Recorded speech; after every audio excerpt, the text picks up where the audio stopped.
And now, another fact of Congress. What if they had a rule in your school that was mostly good, but was missing something that would make it even better?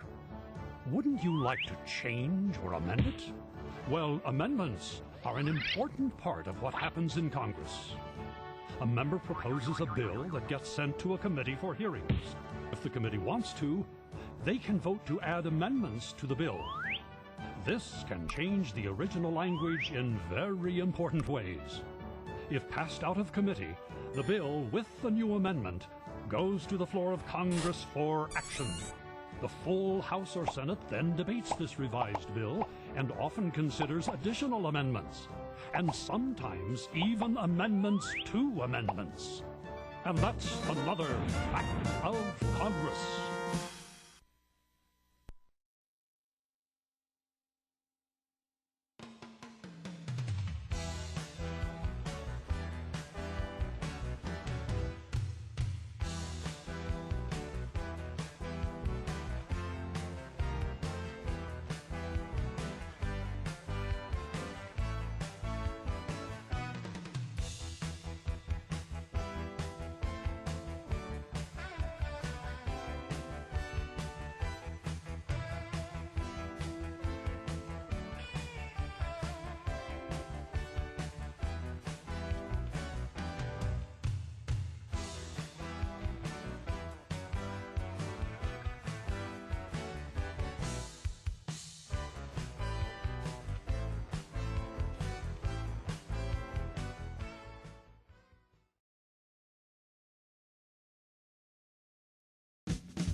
Hello and welcome to the 2007 season of Hockomock League football with the Warriors of Foxboro High School.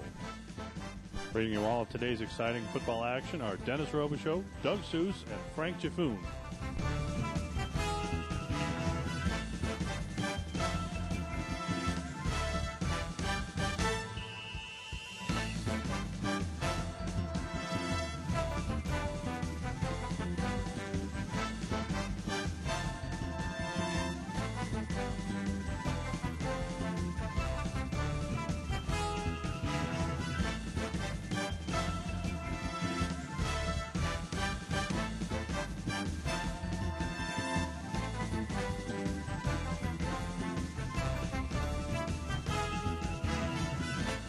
Now let's join Doug and Frank down on the field with today's pregame commentary.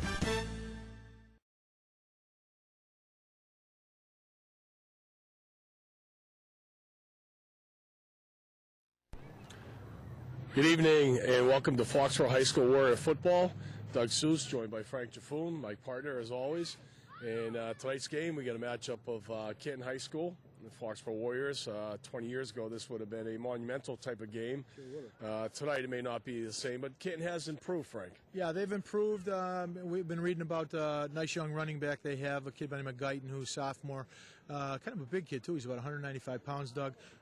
He's a good player. They got a few other young kids that are going to be good players, but it's a tough go for them again. We found our offense 2 weeks ago when we started off with we started playing the easy part of the schedule, so to speak, with Sharon and then KP, which we found 45 points that we didn't think we were going to get against those guys, and now I think it's going to be another relatively easy game offensively. A lot of kids are going to get a chance to play, and they're going to need this momentum-wise to go into Mansfield. Yeah, certainly. Last week's game was a little bit of a surprise. KP, the week before, had given Mansfield a real battle. In fact, almost pulled the game off in the fourth quarter, so Foxboro was expecting a little bit more of a fight last week. But again, just like the Sharon game, the first quarter, 10, 11 minutes over, game's history. And the week before it was Stephon Neville. Last week it was Ali Matata. Yeah, well, the seniors should be doing that right now, Doug, as you know. They've played now almost the complete 4 seasons of their high school career. They're mature, they're strong, they're reliable. And the coach knows he can play with the seniors, and I'm thinking right now that it's going to be a relatively easy match, and a lot of these seniors are going to be out of here after the second quarter. Okay, well, there you have it. We're going to have a decent battle tonight for a little while, and then Foxboro should take control as we expect, getting ready for Mansfield. We'll see you upstairs soon.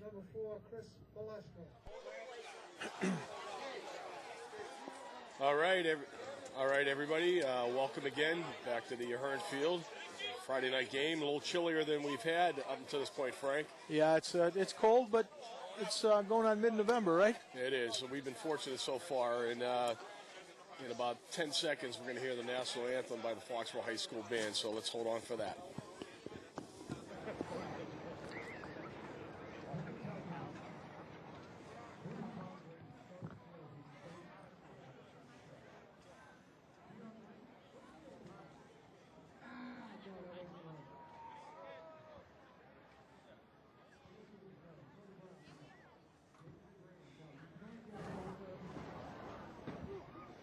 Ladies and gentlemen, please stand for the national anthem. To be played by the Foxboro Warrior Marching Band under the direction of Foxboro Music Director, Mr. Stephen Massey.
Another great rendition by the Foxboro High School Band under the leadership of Dr. Stephen Massey. They do a great job on the national anthem and everything else, don't they? They're fantastic. Yeah. And I got to say, Frank, as we talked briefly in the pregame interview, 20 years ago, 25, let's say, this would have been a great matchup. Canton was a powerhouse in the early 80s. I think they won 4 straight Hockomock League titles, a couple Super Bowl trips. In fact, Foxboro had a great Super Bowl win against them, a 9-8 game in the old Foxboro Stadium. It might have been called Sullivan Stadium at the time. Mm-hmm. But you just look at the difference on the sidelines. You know, Foxboro's still dressing upwards of 80 boys. Looking across the field at Canton, they might have about 40 or 50 kids dressed. It's a change of times. Yeah, and not only that, Doug, but the Canton kids seem really small. They look like an A-team to me. Yeah. And I don't mean that to be derogatory. I mean, they just don't have numbers. And they probably don't have the quality athletes of a North Attleboro, Mansfield, and Foxboro. They're losing a lot of kids to private schools, and it's odd too because they've done a great job rebuilding over in Canton, putting a new addition on their high school, and you'd think more kids would want to come and participate because they really do have some nice facilities. Yeah, they have a great facility. So here we go. Matata doing the kicking chores as Foxboro lost the toss. Ball's kicked straight. It's bobbled there a little bit. Picked up. I'll catch a number in a second here. 23. Number 23 for Ken is Mike Bates. He really gets nothing out of that, and that was all brought upon because he couldn't field the ball cleanly. So once again, Foxborough's defense will have the opponent pinned down deep in their own territory to start the initial drive of the game. That doesn't bode well for Canton's offense, Doug. They need a little jump start here, maybe a quick hitter, something to get some momentum going for them. Because if they go 3 and out, I think the powerhouse offense that Foxboro has found in the last couple of weeks is going to take over. That's for sure. Okay, Canton comes out. We got a receiver split wide. We already have a timeout or a whistle here for some reason. Looks like we have a timeout already. Well, there you go, Fred. That's, like you said, it's not a good start when you're already calling a timeout. No, the first play. First play of the game. There's a little indecision out there. Quarterback, number 12 is Dan Pendergast. And over the sideline, got a play from their coach. Now they break the huddle. Formation's already changed, so the receivers now split to the opposite side, closest to the Canton sideline. They look like they're going with a split backfield of some sort, with a wing back to the left. First down on the 16-yard line of Canton. There's a handoff with no yardage gain there. 56, Brian Bosserdet. 57, Jimmy Kaminsky in on a tackle. We have lost yardage already. Yeah, just good penetration, and you're going to see this all night long, I think, or at least for the first half anyway, Doug. The offensive line for Canton is not going to be able to push the defensive line for Foxboro around at all. They don't have very many big kids, maybe a couple of 200-pounders out there, but Foxboro's big and they're strong. All right, we're looking at a double wing formation now with the single back. Here we get motion.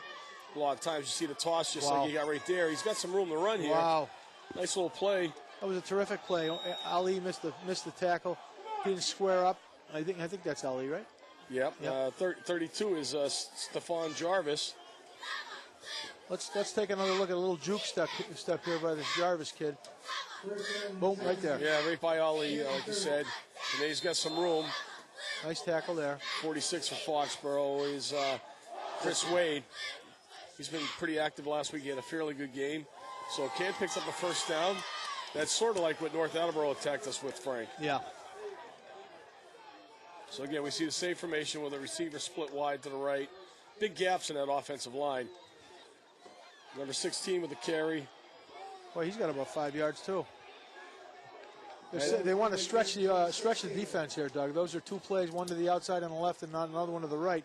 And I always thought, having watched Foxboro all year long, that they were probably weaker to the outside than were to the inside. Their strength is on the inside defensively, but on the outside, I thought that's where I would attack them as well. Absolutely, and that was really something that North Attleboro did, just getting wide because their linemen got out there quick enough to block our linebackers and cornerbacks. Right. So a nice gain of like 5 yards, brings up a 2nd and 5. Here's your wing Again, we get motion out of yeah. Stephon Jarvis. It's going to be a straight head handoff here. We can't miss tackles like that. No. I don't know, 32. Who's 32? 32 for Foxboro is Sicorso. 33 on the carry was Guyton. He is their Guyton is their star running back this year. So Luke makes good penetration. He just loses them and just goes to his knees. And you got to stay up. You got to square up. Keep your shoulders square to the ball carrier, Luke. Yeah, both of us are a little surprised at that, knowing how Luke can hit people. Guyton maybe is just a strong kid though too. Obviously he's having a good year, so sure. Let's not sell him short either. So brings up a 3rd and about 4 situation. Ball on the 36-yard line of Canton. Foxboro's got everybody up in the box, and this is going to be smothered under. Oh boy, that was good, great penetration there by Kaminsky. Yeah, Jimmy's really having a great year. Frank. I think so too. I think he said early on. I thought he was doing a really good job coming off the ball. I thought Kaminsky was probably their best offensive lineman early. Right there. Nice job there. He is like playing possessed. I got to tell you, I saw Jimmy the other night. He's a great kid, and I told him, I says, it has to be the coaching up here because when I coached him, he was good, but he's fabulous right now. So they really brought out the beast in that kid, and he's playing very well this year. So punt formation for Ken. Low snap, fielded nicely. Solid kick. We're going to see Matata would field this. Oh, they covered it. And he still got 5 yards on it. They just missed tackles here. Yeah. I didn't get a number, but he only had Ali by the shirt. He never really wrapped him up and allowed him to escape. Guyton was in on the tackle, as was number 84. Let's take another look. Yeah, Ali Fields is clean. Yeah, Guyton's the first one there. Tackle. Yeah. Missed tackle. 4 missed tackles on that play. Neither team's tackling well right now in the first period. Might have a little bit to do with the cold. They got to get their juices flowing out there. So Foxboro actually starts the game on offense in great field position. Ball at their own 43-yard line. They coming right to the line of scrimmage. We're going to see a little bit of double wing formation on them. Here's going to be that handoff to Neville. They've been using this lately. Yeah, that's that jet sweep. It's tough. If you have speed right there, you can make the first block on the defensive end. As soon as you make that first block, if you have somebody with speed, boom, you're going to get 5 or 6. Let's take a look at this now. He's already in motion, going 3/4 speed right there. Yeah. He gets one block on the end, and he's already got 5 yards. Yeah, number 52, Ralph Finnis was in on a tackle, but well, what do we got? A penalty here? against Foxboro. Against the Warriors, blocking in the back. We got a block in the back. And that's too bad because, again, it was a well-designed play. And like you said, Frank, him getting that handoff in three-quarter speed. Yep. I mean, your normal running back, when he's coming out of the set formation in the backfield, it's a slow start. Right. Here, he's already flying, and if you get one block to the outside, like I saw last week, you were not here, unfortunately, he turned one of those right up the sideline. And Stephon does not need much of a seam to get out there. It's the staple of the wing tee. We're going back to the wing tee again. We just jumped. We jumped. Number 12. And it was going. He was a little nervous, a little anxious. Yeah, Brendan Swede. Yep. Probably doesn't get his number called a lot for a pass. I was just thinking that. Yep. You know, what I've seen in the last couple of weeks is some newness to Foxborough's offense.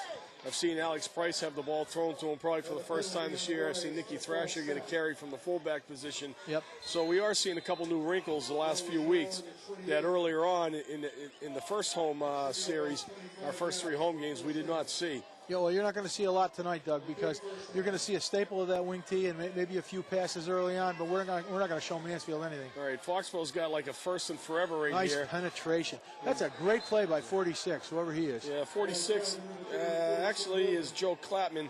This roster we're working with is kind of difficult to read because some kids have 2 numbers.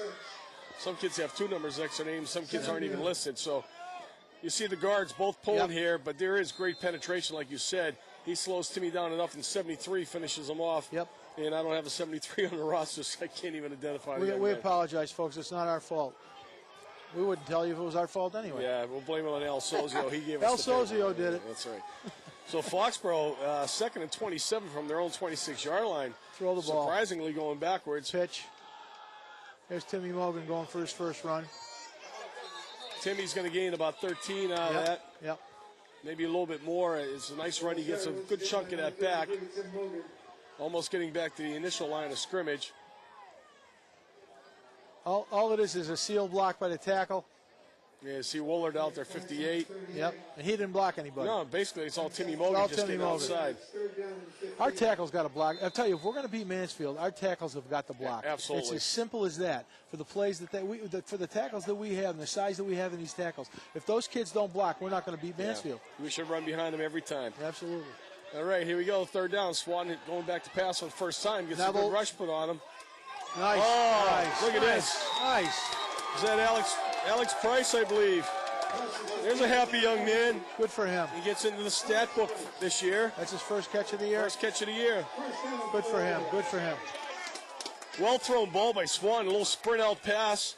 Very well eludes the rush. Yep, very well thrown. Look at that. Right on the money. In stride, which is always the way you want to hit your receiver. Oh, yeah. Nice play. Good play is right. Foxborough picks up a first down after starting off in bad fashion, going backwards. And now they are out beyond midfield in Canton territory at the Canton 44-yard line. They break the huddle with an offset split backfield. Here's a handoff to Mogan. It's going behind Walsh and Kaminsky. He's still going. He's going to pick up a good 5 yards there. Foxborough is very active, Frank, pulling their guards. Yeah, there they go. They're both pulling on this play. Timmy's got to find a way to stay behind him, and they penetrate. But guards got to get out there just a little quicker. But it's a little early. It's a little early, a little cold. It's about 40 degrees out here, 42 degrees. You're being kind. Yeah, but it's a beautiful night for a ball game. It is a great night for a football game, actually. So Foxborough now has a second and we're going to call 5, although scoreboard says 6. And his handoff again to Mogan. Oh, he takes a good pop, but keeps his legs going. 44, nice 44 hit. With a good hit initially. That's Timmy Hughes for Canton Bulldogs there. Timmy's got nice legs. He's got. Let's take a look at Timmy's leg drive here. Timmy Mogan. Always a good little Block forward outside. lean right there. Yes. See, he keeps them going. You're right. Yep. Tough kid. Very tough. Good job, Tim. Weight room really paid off for him as well as a few other of the Warrior athletes. And now we get a third and short situation, 2 yards to go for a first down. Ball on the 36-yard line of Canton. Foxborough's now going to bring 2 receivers to the near sideline. And Mogan's going to take a handoff, go to the weak side. And he gets the first down. I'll tell you something, Doug. Canton's not as bad defensively as I thought they were going to be. They're tackling pretty good. Let's take a look. They pursue. Everything's going east to west now for Foxboro. They're not going up the middle at all. Walsh out there again with a block. Yep. But Canton's pursuing pretty well. You know, they're doing as well as they can with what they have. So Foxboro has their second first down, keeps the drive going. We're under 5 minutes to go in the first quarter. Swan's going to drop back to pass. He's got Neville. Price open again. Neville. Price with a second grab. I can see that one developing there, Frank. That looked like the same play as the other one. Certainly did. They sent Neville deep and Price underneath. Well, we know Neville's going to draw double coverage most of the time anyhow. Let's take a look at this one now. You can't see see the wide receivers, but Stephon Neville is going deep, and Alex is cutting underneath. Another well-thrown Nice ball. catch. A little high, but good hands by Alex Nice Price. catch. Nice catch. Let's use him. There we go. Another look. You see, there you go. Number 45 for Foxborough gives a good block there. I believe that's Nicky Thrasher. Cut block. And Alex showing a little athleticism, good hands. Yep. Back to live action here. Neville in motion. There's the quick pitch. He's out there as a lead block from Mogan. And basically, Timmy is fighting again on his own. Woolard was out there as well. But Timmy Mogan's basically carrying people. Mogan's on his own. Yeah. I want to see this again, Mike, if we can. Neville actually got out there too quick to make any effective type of block. And Timmy outran Brian Woolard to the left side. Okay. I guess we can't get that one, but we'll see that play again, I'm sure. We've already seen it 3 times. All right, Socorso now checks in as Thrasher checks out. Foxborough has a 2nd and 4, maybe short 4, long 3 situation. Ball is inside the 10-yard line, so they can pick up a first down without scoring a touchdown. We got a power going here, Dougie. Right in, we're going inside here. Yeah, Neville's just a decoy right there. And Socorso straight ahead. He keeps his legs moving. Yeah. There's a good hit there initially, though. It looks like he bounced off that. But I think he might have the first down. If he doesn't have he certainly doesn't have a touchdown, but he may have a first down here. Darn close. When I played up at Syracuse about 9 million years ago, our defensive line coach used to tell us, watch the fullback, watch him grab his thigh pads. When he grabs his thigh pads, he's either coming with the ball or coming straight ahead at you, right up the middle. And that's basically what he did right there, too, because you want to gear up, and he's getting ready to hit somebody. You know you're going to take a hit, so I was misleading your audience at home there. I thought Luke had gained a lot more yardage. So you see Mogan now going behind him, and Mogan will have the first down. Yep. Luke's just as effective as a blocker as he is as a runner. Let's take a look at the line come off this time. Why are we cutting people? Drive them. Drive them. See, I don't agree with that. I don't want to be critical, but I'm watching offensive linemen dive at people's feet, and that's a short yardage push. Yeah. So we got to come off the ball. We got 260-pound linemen or 300-pound linemen. Let's drive. We outweigh him. Yep. So we got a 1st and goal at the 5. Neville goes in motion again, and once again Mogan's going to take a handoff, and he takes a pop, but he is in the end zone. Did he get in? Yes, yep. he did. He did. Broke the tackle, number 56 for Canton. That's John Cattle. And Timmy Mogan once again scores. All right, let's take another look at it. Boom. Yeah, there's a good hit right there at the goal line. Yeah. But again, there's that leg drive. Yeah, that's just being tough right there, guys. Folks out there, when you watch a young man like that use his legs, and he weighs about 160 pounds, 165 pounds, that's just pure toughness. So Matata lines up for an extra point. He's been pretty consistent all year long. He's only missed a couple. Cold night like that, look how far that thing goes, Frank. Yeah, we're talking about him. We probably gave him a lot of juice this year because he kicks the ball, and every time I see him, he impresses me more and more. Just a great kicker. He is. He's a quality athlete and a quality kid. Yeah, that's the thing is he's not just a kicker. He is an athlete. He plays both sides of the ball. Yep. Heck of a basketball player. Yeah, can dunk a basketball from what I'm told. And we've seen his vertical leap in some games going up for interceptions and passes. Yeah. So just a very, very, very nice athlete. Yes. So Foxborough scores on their initial drive, and unlike the previous 2 weeks, the first quarter is nearing its end, and Foxborough only has a 7-0 lead. The last 2 weeks, 4 TDs or 3 TDs in the first quarter, the game was over. Right. But you see what happens, though, when Canton got a first down and then they got another one, they felt confident. They felt they could move on them. If they feel they can move on them, the way you're going to beat Foxboro is you're going to keep the offense off the field. Yeah. If you keep the offense off the field, and that's always been a plan of Mike Redding when he's playing football. Clock, control the clock, you control the game. You're absolutely right, Frank. So Foxboro will be kicking off again with Matata doing the chores. Back deep for Canton. I do see number 22 back there, I believe. And again, we don't have a name next to that number. This one's still short. There's the problem with the ground ball, Doug, right there. Yeah. You give him a good start at the. You got a kid who can kick the ball into the end zone like you and I know he can, and they know he can. Right. And then they kick the ball short, and it gets a short hop, and the kid gets the ball to the 35. Right. It's like they gave him 20 yards. They certainly did, and that was Jarvis who actually fielded that one kind of nicely, like an infielder in baseball. Yep. And like you said, even though he didn't get much of a return, the ball was cut off well before it got beyond him, right. And it allows them to set up at their own 35-yard line. Well, sure, because what you probably gain 2 minutes with that. Sure you do. Driving 20 yards, you gain that much time. Canton showing an overload to the right side now. Yeah, they are deep. Big time. There's the pitch. This go. is Guyton. He gets some room there. Gets a couple blocks. This is going to be interesting here. Wow. Neville. Well, he didn't miss. He missed the tackle. They got a touchdown. He's got a touchdown on Holy this. cow.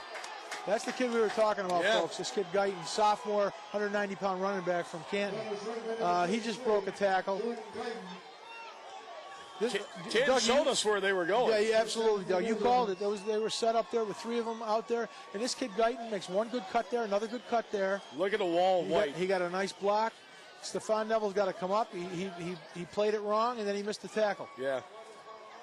Got a couple guys. He got Sikorsky. He outran Sikorsky. We know that Luke can run. Yeah. Outran everybody. Guyton's got some jets. That's got to be what? 65 yards? A 65-yard touchdown run. 65-yard touchdown run. Hello. Yeah. Canton's in the football game. Here we go. We got a ball game, folks. So lining up the kick for Canton, I believe, is number 25. 26 maybe. Again, that'll be 26 Nash.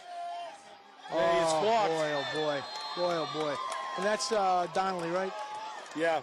Yeah, either he missed that. We got to see that again, Mike, because I don't know if he missed it or he got it blocked. I don't know if we can even see it from. It looks like there might have been a hand on that one. Let's take a snap. Gets down. He just missed it. He missed it. Never got a touch. I don't think he touched it. I think he just missed it. Well, Donnelly was there, Frank. He was. You seen the penetration? He scared him. Yeah, that's a big boy. All right. Let's take a look at this touchdown. We're stacked to the left side here. They're right. And, again, it's just an overload. And there's good blocking. There's cut block right there. And then he just cuts back. Good vision by Guyton. And you're right. He caught Neville flat-footed. Had to turn him. Yep.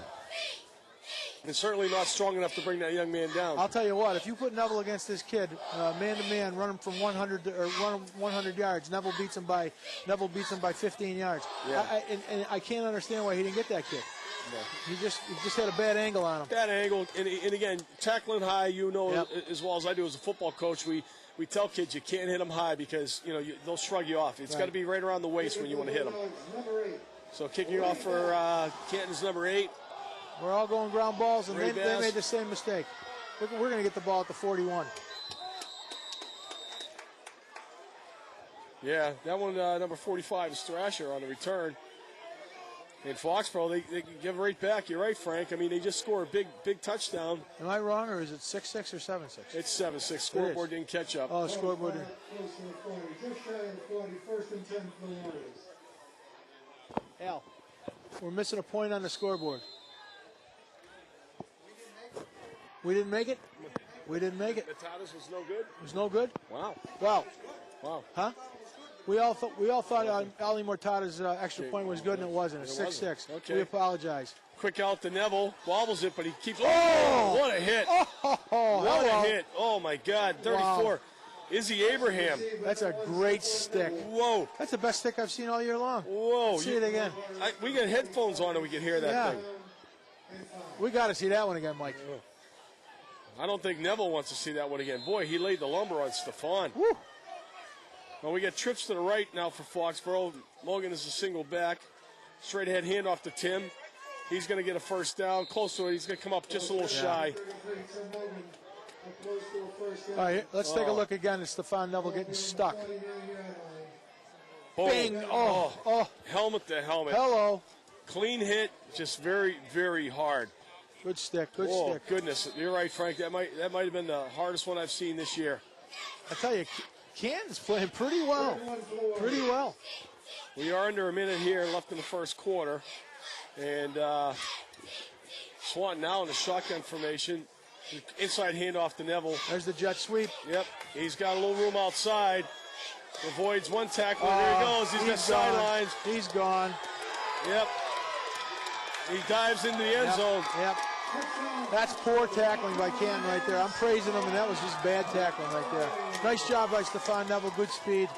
I tell you what, they're going to need this play or something similar to it against Mansfield. There's the thing. Jimmy Kaminsky. Well, you got Mogan out in front. Yeah. There's a good Timmy block Mogan by Timmy. Seals it. Timmy was the first one. There's Kaminsky downfield with another good block. Bad tackle. Bad tackle. Two bad tackles. You know, again, you got a guy that close to the sidelines. Yeah. It drives you nuts that you don't even get the shove to knock him out. Put your head in front of him. That's and right. Go right through him. So Matata now will attempt, as we said, we thought he made the initial one. He did miss it. Ball is down. He got that one. It looked like the same. There we go. Well, we've had 3 touchdowns in about a minute. Yeah. Slow start, but things are really heating up now. So 34 and a half seconds left in the first quarter. Foxboro now has a 13-6 lead. I'd like to see a good game here tonight. Oh, heck yeah, I would too. Interesting game. Now, here we go, kicking off again. And I got to agree with you at the point you made earlier, Frank. With the strength of his leg, you know what? If they can beat you with a 90-yard kickoff return, then good for them. God bless you. God bless you is right. But you know what? Why give them the ball around the 30, 35, 40-yard line? And they did it to us. We got the ball at the start at the 41. Short field. Now, folks, just think of this. If you get the ball at the 20-yard line, you got to go 21 yards to get the ball where we started from. And that could be 2 or 3 minutes off the clock right there. I just don't understand it. I just don't understand that ground ball philosophy. They're thinking that somebody, an up back, is going to get it or a linebacker is going to get it, not a good speed runner. All right, this ball is mishandled. You better pick it up and run, kid. Foxboro has pretty good coverage He's there. He's going to get murdered. Yeah. That's number 23 again for Ken. Mike Bates. You know what? Is that kid Guyton deep? Or is he just the only kid? No, well, Bates was off to the side. I think Guyton was the deep middle guy. Okay. And maybe they're trying to keep it away from him, but, kick it deep to the sideline then, Exactly. Let's take a look. We just saw what you're talking about, if you can get the ball deep, although this was a ground ball. I don't even see Guyton. No, Guyton's not back there. He's not even back there. Wow. Poor coaching choice as far as I'm concerned. Very, very good coverage downfield. I think it's Chris Gorham on the tackle. So Ken breaks huddle, comes off tackle this time, gets a couple yards. See Boss or Dead in on the action. Al just told us, Dougie, that the parentheses on the report there are the home jerseys. Oh. That's why we're kind of getting some screwed up numbers. Yeah, but they got some kids' numbers that aren't even listed here, though, either. Yeah. So that's Al trying to get off the hook because we blamed him for it. Very good. There you go. Very good. I didn't do it, Your Honor. So the first quarter ends, and Foxborough clings to a 7-point lead. We have a ball game here at the Ahern Field. Boy, we do. We do. And we've yet to see Canton throw the football. I'm not sure that they have that kind of expertise, but they certainly have the tailback that can run. Well, let's talk about Canton a little bit, too, with their coaching. All right? They've had a revolving door probably the last 10 years, right, Frank? Oh, they have. They've had probably 5 or 6 coaches in that time frame, Doug. I've seen a couple of them. I've talked to a couple of them, and good people. But you run out of patience. You run out of patience in a school that has a rich tradition, but just doesn't want to pay the price for a good football program. You have to pay the price, and you know it, because you run an outstanding Pop Warner program, and you've been part of this football community for a long time. You have to pay the price down below. Through a good Pop Warner program, you have to pay the price in the weight room. I mean, these are just things that you have to do to be a good football community. And some towns in this league just don't want to do it, or the kids don't want to do it. I'm so sick of hearing that Oliver Ames is a basketball town. Foxboro is a football town. That's a lot of baloney. If you have athletes, who can play 2 or 3 sports. And I know that there are some athletes over in Canton, and I also know that there's some kids who transferred out of there to St. Sebastian's or Thayer or some of the other private schools, Milton Academy, et cetera, et cetera. So they are losing people. We don't lose them in Foxboro. You know it. We don't lose them. We'll lose 1 or 2 kids as a variant, but not a lot of kids. So we keep the good football talent here. That's what you got to do. So we're going to start the second quarter. Canton's going to have the ball on their own 14-yard line here with a 2nd and 7 situation. Foxboro's got a lot of guys up in the box again. Little toss here. There's Brendan Swede. First guy there, Joey Nixon, number 7 as well. And this time they contain Guyton fairly well. He's kind of an odd-looking kid, though, Dougie, isn't he? Yeah. Like you made the point earlier, he's a heavy-set kid.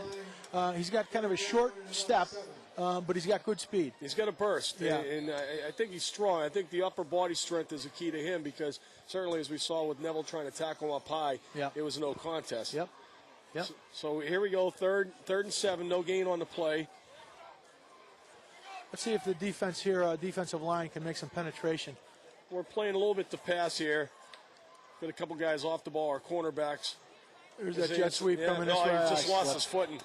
Yeah. Number 16 for Canton on the carry. And again, I don't have a number 16 on my roster here, so we got. This is tough. We can't even apologize because we don't even know who they are. They're not. Their names aren't even listed, so the numbers aren't listed. So we apologize anyway to the Canton folks who might want to watch this game, but we don't have the right listings. All right, that'll bring up a 4th down punting situation. This could be interesting. He's just about at the end line, the goal line there, in front of the end zone. Good snap, however. Nice snap. Halfway decent punt. Get a little hang time there. Ali's going to field it cleanly.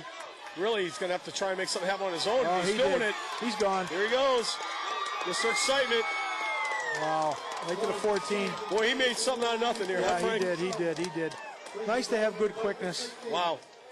One thing we've enjoyed over the years is having backs and wide receivers with great quickness and good athletic ability, and Ali just fits them mold. Yeah. Reminds me a little bit of Bobby Cloutier in the respect the same size. There you go. Certainly, there's a name from the past, but Ali he does a little shake and bake here. Wow, see that? Yep. And again, stop, go, twist. Yep. He gets a good block there from Bosserdette, but then this is just all Ali. Another, Mogan with a block there. You got it right. It's all Ali. Now we got to start at the 15. We should. Wow, that's basically where they kicked the ball from. The line of scrimmage was the 15 when they snapped it. So here's a net of 0 for Canton in the exchange. And now we got Mogan coming off the wing. That's a nice play, a nice penetration. Just left his feet there. 50. Well, what is his number? What is that young man's number? 56, maybe, I think it was. Yeah, it is 56. Timmy now coming off the wing. Makes nice penetration, but he dove at the ground. Come on, stay up there. Hits Timmy right on his shoulder pads. 56, John Cattle. You get 3 or 4 shots like that a game, Doug, right? You get 3 or 4 shots to straighten up a back like that. You got to take advantage of it. You got to put your head right through their numbers. That's basically what he didn't do. He also didn't close with that shoulder. Right. So Timmy gains about 3 on the play. Foxboro have a 2nd and 7. There's Mogan again. Same play again. We're going to come strong. You got Kaminsky out in front of him. You also have Thrash out in front of him. He's going to be inside the 5-yard line. So I think we're going to have a 1st down here and goal to go. Come back with the same exact play. And again, good line. Kaminsky just, again, we talked about him earlier. He's having a great year. And Thrasher is a good blocking back, too. There's Timmy Mogan at his best, keeping the legs going. Keep working. That's it. Timmy's interesting. He's kind of an enigma. He's a kid, 5'7", 165 pounds, who can run the ball 32 times a game. Certainly can. Yep. Here's that strong eye. There he goes again. He's in. There you go. We run that play with the stacked eye, Frank, and we're very strong out of that. When we attack the middle, we get good blocking from the backs. Yep. Take another good call, Doug. Why don't you run them through this? Here you go. You got Thrash, you got Soccorso, and then there's Mogan. And the line play, they're cutting again, like you said, Frank. Yep. But he's getting the key block from his back in front of him, and Timmy's reading it very well. Right. He doesn't need much room. Yeah. This is a really good angle. Socorso's the lead back right here. Good block by Donnelly. Yeah, that was a good block by Donnelly. And look at him, he's still going. See, that's what I like to see. I want to see downfield blocking by the offensive lineman on the weak side where the play's on the right. I want to see the left tackle and the left guard get downfield and make a block on the safety. I want to see the second step. I want to see the third step by the offensive lineman. That's what's going to create a hole. That was a nice job by Colin Donnelly. It was. He basically just blew that guy right out of there. Right. He kept driving him. Right. And again, Timmy with his balance got tripped up, had an kid grabbed him by the ankle. Presence of mind, put that hand down, Absolutely. kept his balance enough to dive into the end zone. Just a great athletic play. Yes, it is. So Foxboro scores quickly again thanks to the Matata punt return, and now it's a 14-point lead with 8:08 left in the first half.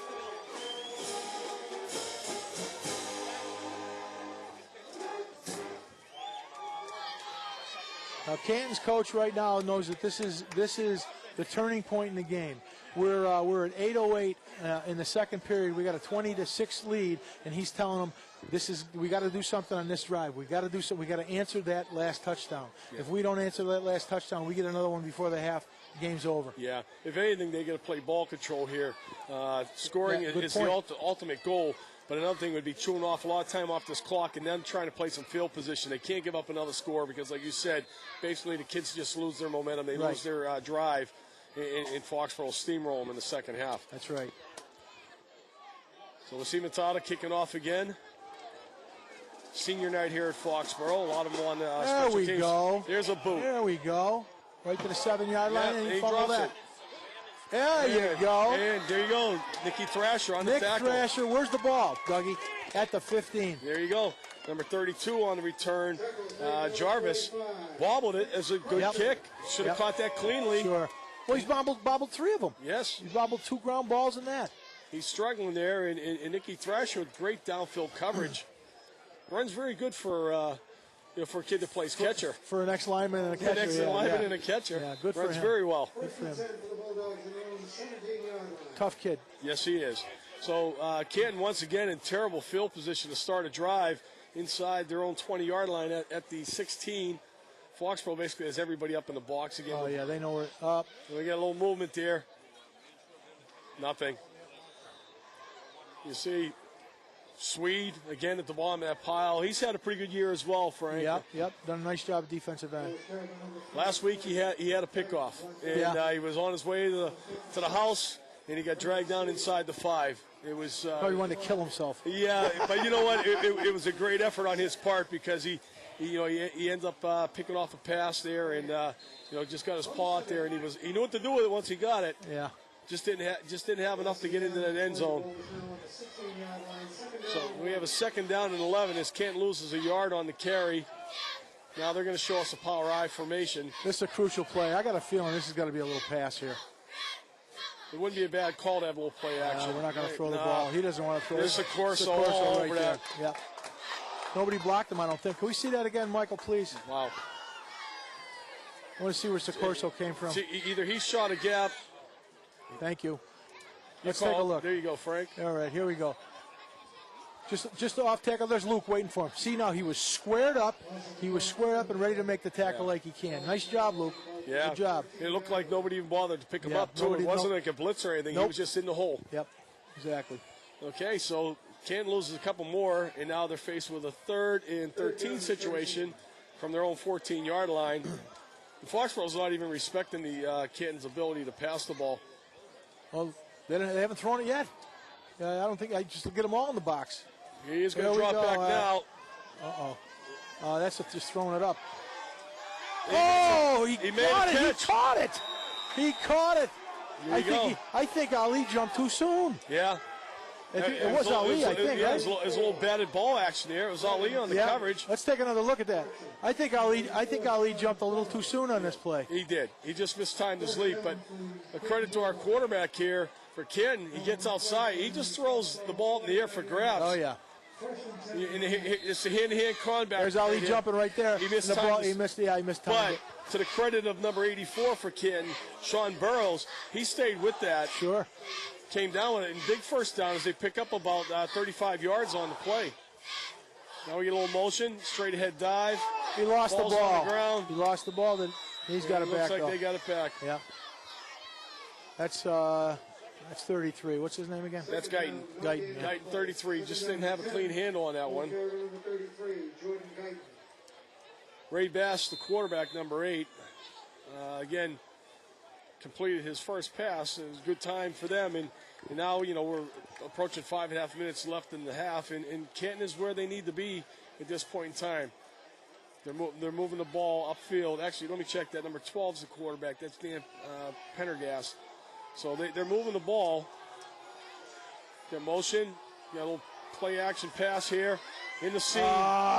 You got to catch that ball, kid. It wasn't a bad pass. No. Maybe a little high, but Yeah, Bates was the intended receiver. And again, Bates has had trouble with fielding some of the kickoffs. let's take a little peek. It's not a bad thrown pass. Like you said, look at it right there. Right in his hands. You got to catch that kid. Yeah. Nice route. Yep. A little slant action. Yeah, he had a little play action in the backfield and just slanted right across. We're gonna see that play again.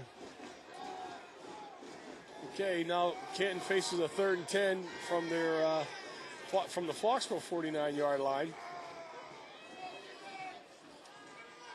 Sort of like double wing formation here. We got motion. We got a blitz coming right here. Oh yeah, they got him. Oh, he's just throwing this one up for grabs. Oh, he caught the ball. He caught the ball. Off the carpet. That's a first down, Doug. Number 16, again, we don't have this young man listed here. I'm guessing maybe it's number 15. I'm going to say Pat Ryan. Wow. The ball is just thrown up for grabs. Give the quarterback credit here. This kid Pendergast. Let's see. Let's take a peek at this. We got them all coming right now. We got 3 blitzers coming. This kid's got him right in his puss and just throws it up. And this kid, I don't know how the heck this kid make this catch, but he did. Oh, it's close. We'll give it to him. Give I it to mean, him. got his hands underneath him. That's the important thing. Yeah. Throw He the caught red, it. He caught the ball. Throw the red flag, but I got to tell you, he did a nice job of getting his hands underneath, and that's all that matters at this point in time. Hey, they got 2 first downs in a row. Yeah, passing the ball. 5:12 left in the half. They can stick another one in. We got a ball game. Yeah, ball's now on the Foxboro 37-yard line. You know what? They haven't quit at all, Canton. I like that. Well, Foxboro actually needs to be tested too, because we're going to have about 12 days off before Thanksgiving, something like that. And you know what? That's a long time. And coming out of a stretch, if you had 3 easy wins, it doesn't prepare you for a team like Mansfield. Oh yeah, absolutely. So here we go, Canton on the drive. Double wing formation. We got to get 33 Guyton into this into the mix here right now. He's moving. That wing back was moving. That left wing back was moving. They didn't catch it. He turned. You know, I got to think that they're wasting Guyton right there as the single back there. You know, he'd be better off, I think, coming off the wing, Frank. I think you're right. Just like we have Neville do, he should be doing too. He's got the speed, and of course he's strong. I mean, one block, and a wing back block or tight tackle block gets the end, and he's got 6-7 yards. Yeah, if I'm coach, I'd rather have that kid getting the handoff at 3/4 speed than starting out of the blocks. Absolutely. So here we go, Canton, no gain on the play. And here you go, Guyton. Nice job by Jimmy Kaminsky. Nice job. Now. The rule for the down lineman on the double wing is watch the guard. As soon as the guards pull, you have to fill that guard hole. Right. That's exactly what Kaminsky did. And as that guard pulled to the left, he filled that hole. You pursue to the left and right, obviously, but you fill the guard holes. If you fill the guard holes, you got a good shot at getting one of those wing backs coming back around the other way. And that's exactly what he got there. Yeah. Nice job. Kaminsky is doing a nice job, though. Yep, and there's a loss of 2 on the play, so it brings up a 3rd and 12. Clock is now under 4 minutes. Game ticking. We're going to do it again. Little play action pass again. Here's 23. He's just throwing this thing up there. And this one is almost picked off by Neville, but again going for Bates. He's just tossing it up, rolling back, and he's chucking it up there. Mike Bates. He completed 2 of them by doing it that way. You know, he has nothing to lose by trying it a 3rd time. I like this too. We're not going to punt. Yeah, and why should they? Nah. Yeah, 2 games left in the season. They're not going to the Super Bowl. This is their Super Bowl. Certainly is. I think they play Stoughton on Thanksgiving, right? Yes, they do. That's their traditional rival. Stoughton's not very good this year. they can probably beat them. They think they can beat them. So let's go. This is your Super Bowl right here. So now we get a spread formation. We got 4 receivers in the pattern. We got to have some motion here somewhere. Yeah, shotgun. He's a pooch kick. He fooled us. He did. Very nice. Down inside the 10. Yep. You got a little. Oh, you got a high five from the referee. The referee gave him 5 right there. I just saw that too. I think that's illegal. I don't think you're supposed to do that. Quite an athletic move. Takes the shotgun snap, does a reverse pivot, and gets a nice little kick out of this. Yep. Boom. Very nice.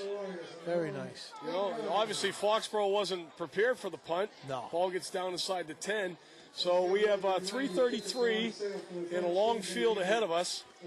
Plenty of time. The Warriors are now going to show a spread formation. We're going to throw the football is what we're going to do. Maybe next play. Legs keep going as Morgan drives the ball out a little bit. Give us a little breathing room.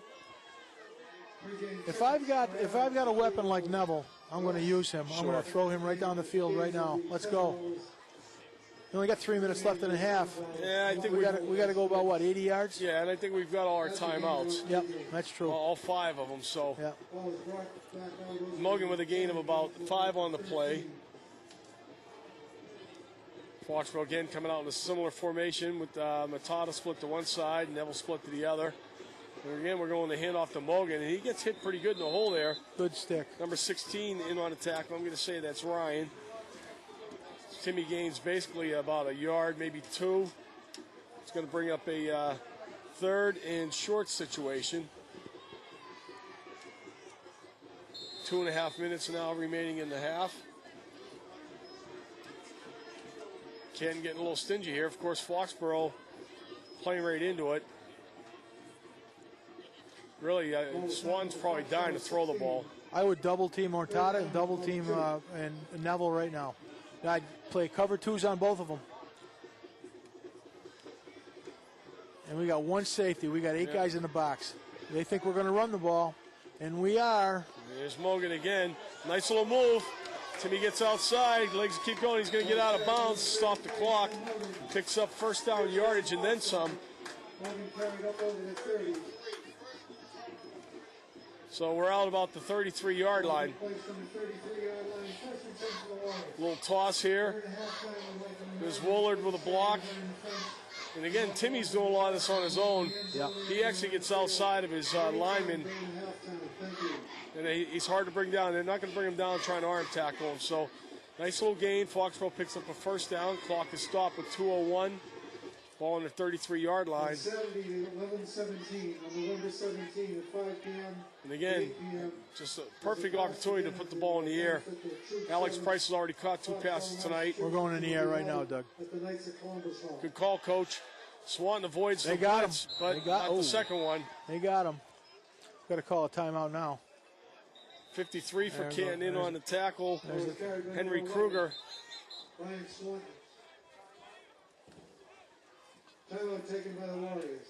Nice call on your part there, Frank. I mean, Foxborough's showing a spread formation, and we run, then we go tight, and basically drops back to pass. But Canton was right on top of that. Usually, and I watched Jimmy Frazier over the years, and Joe Smith, and all the offensive core, Jimmy Arts.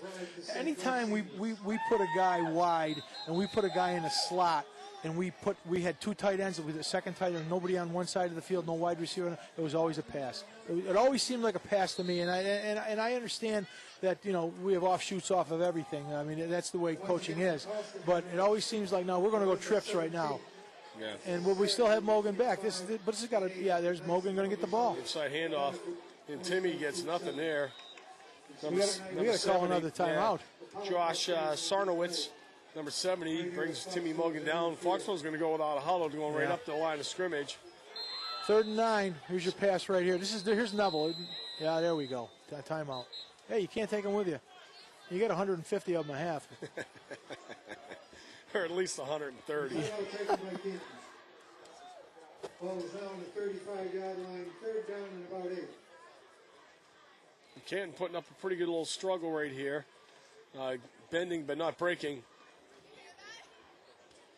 All right, Timmy Mogan currently has 82 yards on 16 carries. So as you said earlier, Frank, he's capable of carrying the ball 32 times a game. He's halfway there now. I hope he doesn't have to use that many carries today. Yeah, last week Garrett Simons got the start, Frank, and you know, again, he's a quick little back, sturdy, and it was a different look for the Warriors. Now Garrett's not in the backfield tonight. I see him on the sidelines. Nicky Thrasher's back in, and we're seeing a little bit of Luke Sicorso. Luke's had a couple carries, but well, we have options. We have options. do. We got a lot of options next year. A lot of backs that probably are going to be fighting for playing time. Mm-hmm. It is senior night here at the Ahern Field. Football team has probably 20-plus seniors. There are 3 senior cheerleaders. So we had a little pregame festivity. Now Swan out of the shotgun down the middle of the field. He's got Price. Look at this. Wow. Well, we got a new weapon. We got a career night happening here for Alex Price. Running free down the middle of the field, basically untouched. Boy, he was too. Let's see that one again. There we go. Take another peek.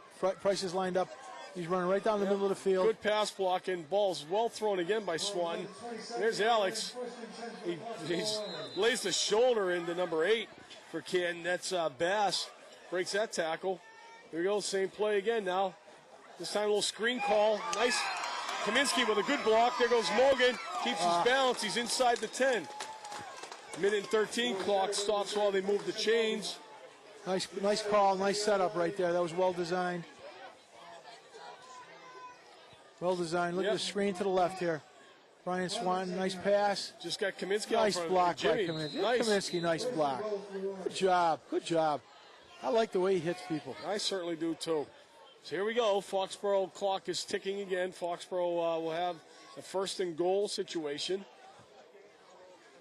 Remember a couple of years ago we had Brian Blue get a couple of games from offensive line? You got it. I'd like to see that again. Yeah. I'd like to see that from Kaminsky because I think he's doing a great job coming off the ball. Yeah. Now we're going to see a timeout.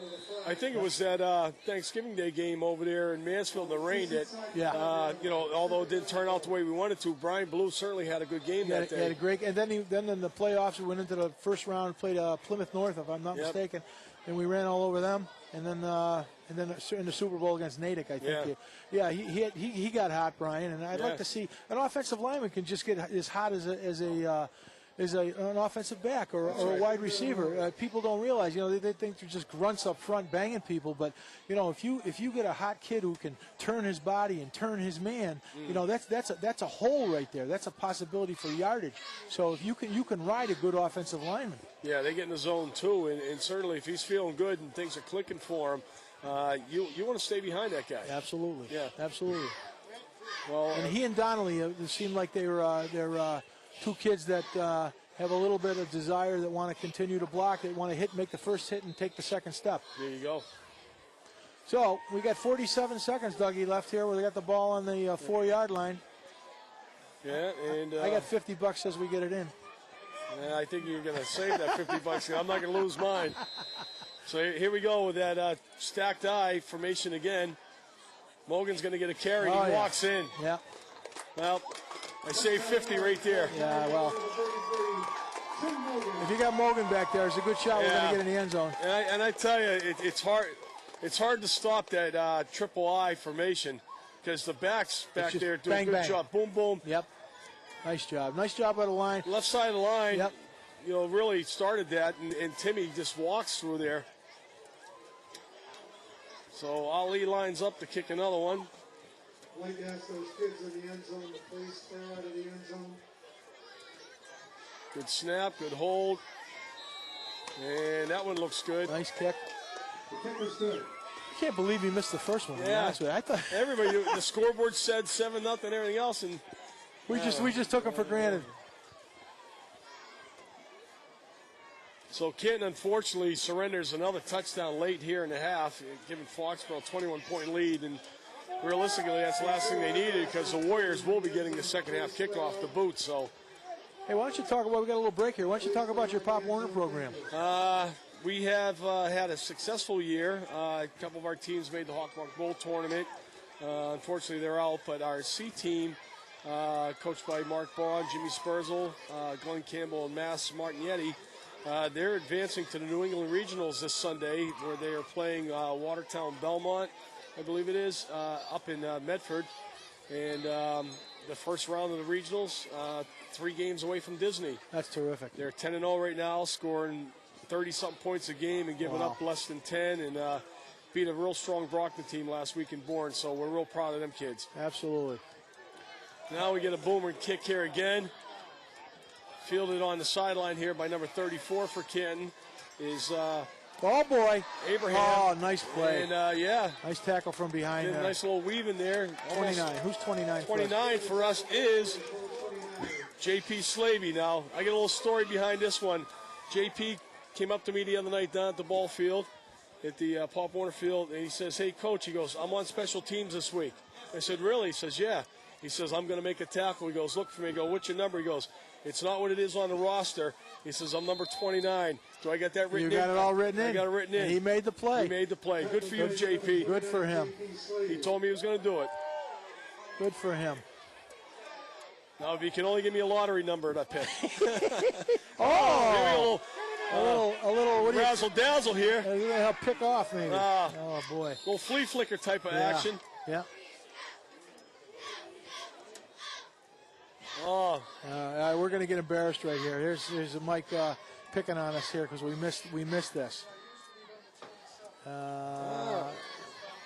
Oh, I see it. Where he went. You're right. Oh, he did. He went to the outside right. Okay. When you're right, you're right.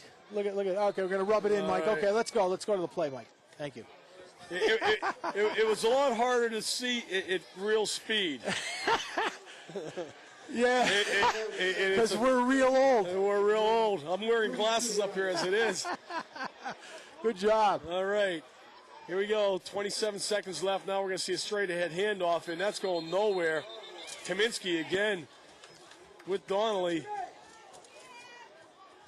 That kid deserves some serious Hockomock League recognition. Kaminsky? Yes. Absolutely.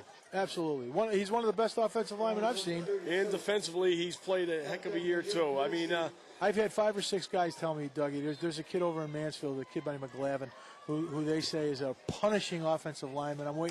Can't wait to see him. He's about 6'2", 245.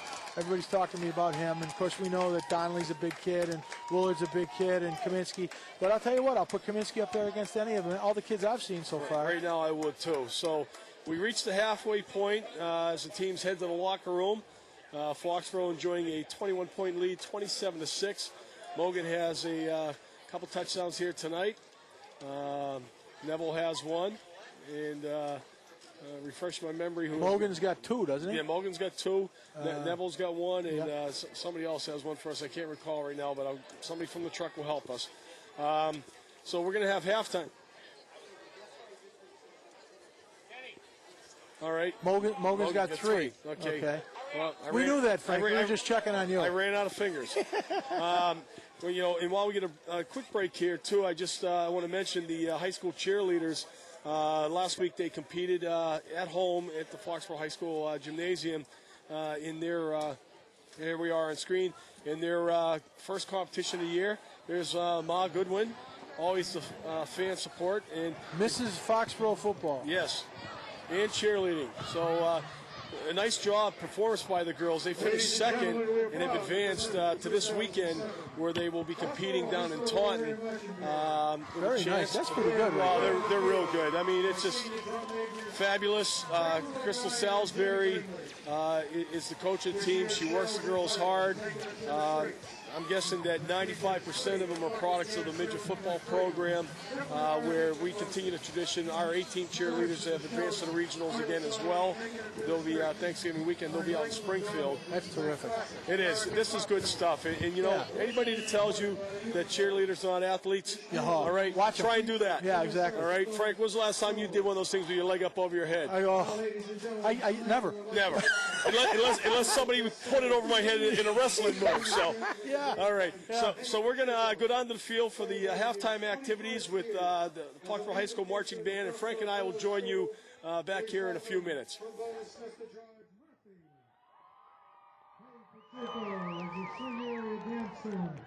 By Edwin Nichols, which features the entire percussion section, as well as trumpet soloist Matt Muirhead. The final selection is entitled Sonoran Desert Holiday by Ron Nelson.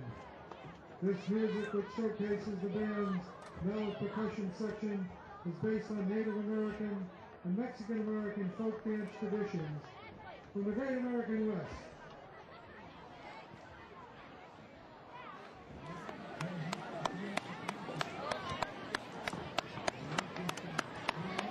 And now, the 2007 Foxboro High School Marching Band, taking it to the streets.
Foxboro marching band as they pass and review.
Okay, welcome back. Second half football here. Foxboro Warriors with a comfortable 21-point lead over the Canton Bulldogs. First. All right, as we mentioned earlier, it is senior night here at the Ahern Field. And we'll be going to a clip right here. See the lots of seniors out there.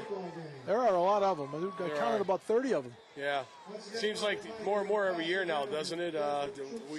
Just the seniors are there. And I know some of these kids have not played an entire 4 year, but they all want to be part of the program. So eventually they might make their way there. There's Timmy Mogan, Joey Nixon, the Gorhams.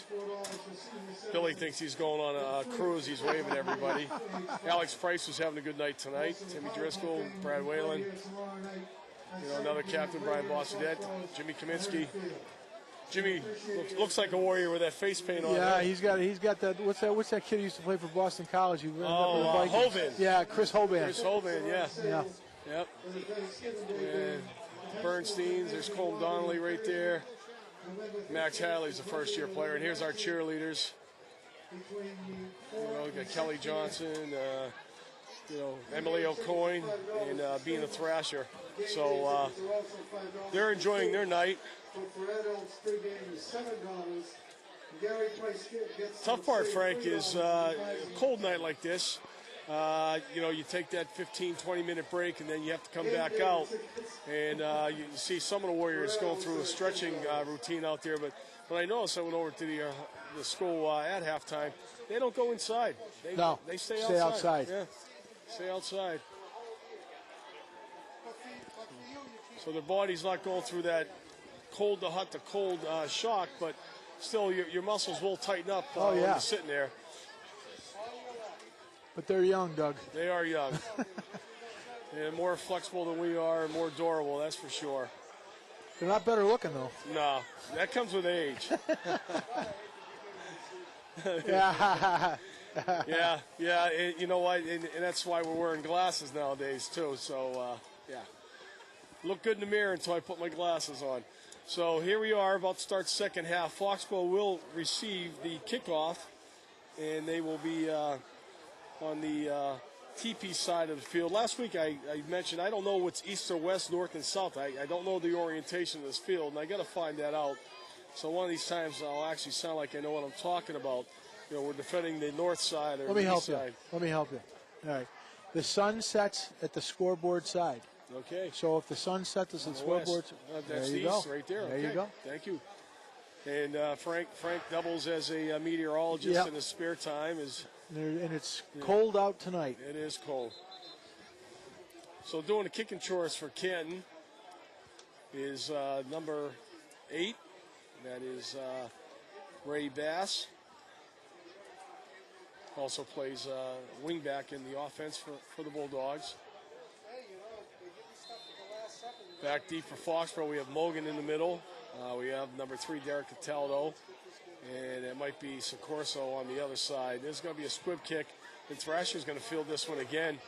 And we he get goes the ball. straight ahead, but I tell you, he delivers the shots as well as taking them right there. So 10-yard return for Nicky Thrasher. Yeah, he's a tough kid. He is. And we get the ball again at the 40-yard line. I mean, it's just unbelievable to me that these coaches continue to do this. I just don't understand it. Keep the ball away from the stars. It's not only that, but you know, if you're going to kick a squib kick like that, you want to try and kick it away from somebody, not right at him. Nicky feel that, you know, like a baseball player that he is, and come out, you know, running. So here we go. Neville in motion. He's going to take this toss. You got Thrasher out in front of him. You got Mulligan out in front of him, and he's moving up the sideline, navigating for about 8-9 yards. I want you to focus on, I know we talked about Jimmy Kaminsky the first half. He made a block, missed the linebacker, got mad, went out and knocked the safety down. That's what an offensive lineman is supposed to do. So I'm proud of you, bud. Good job. Good job. That's exactly what you're supposed to do. I was watching you the whole time, Jimmy. Okay, so Neville actually only picks up 5. Hard to see how far he actually got because they're on the opposite side of the field and it's a little crowded over there and out of our vision line. So 2nd and 5. Foxboro breaks the huddle. And we're looking at the power eye right now with Twins to the left side. Straight ahead handoff to Mulligan. He's got the first down.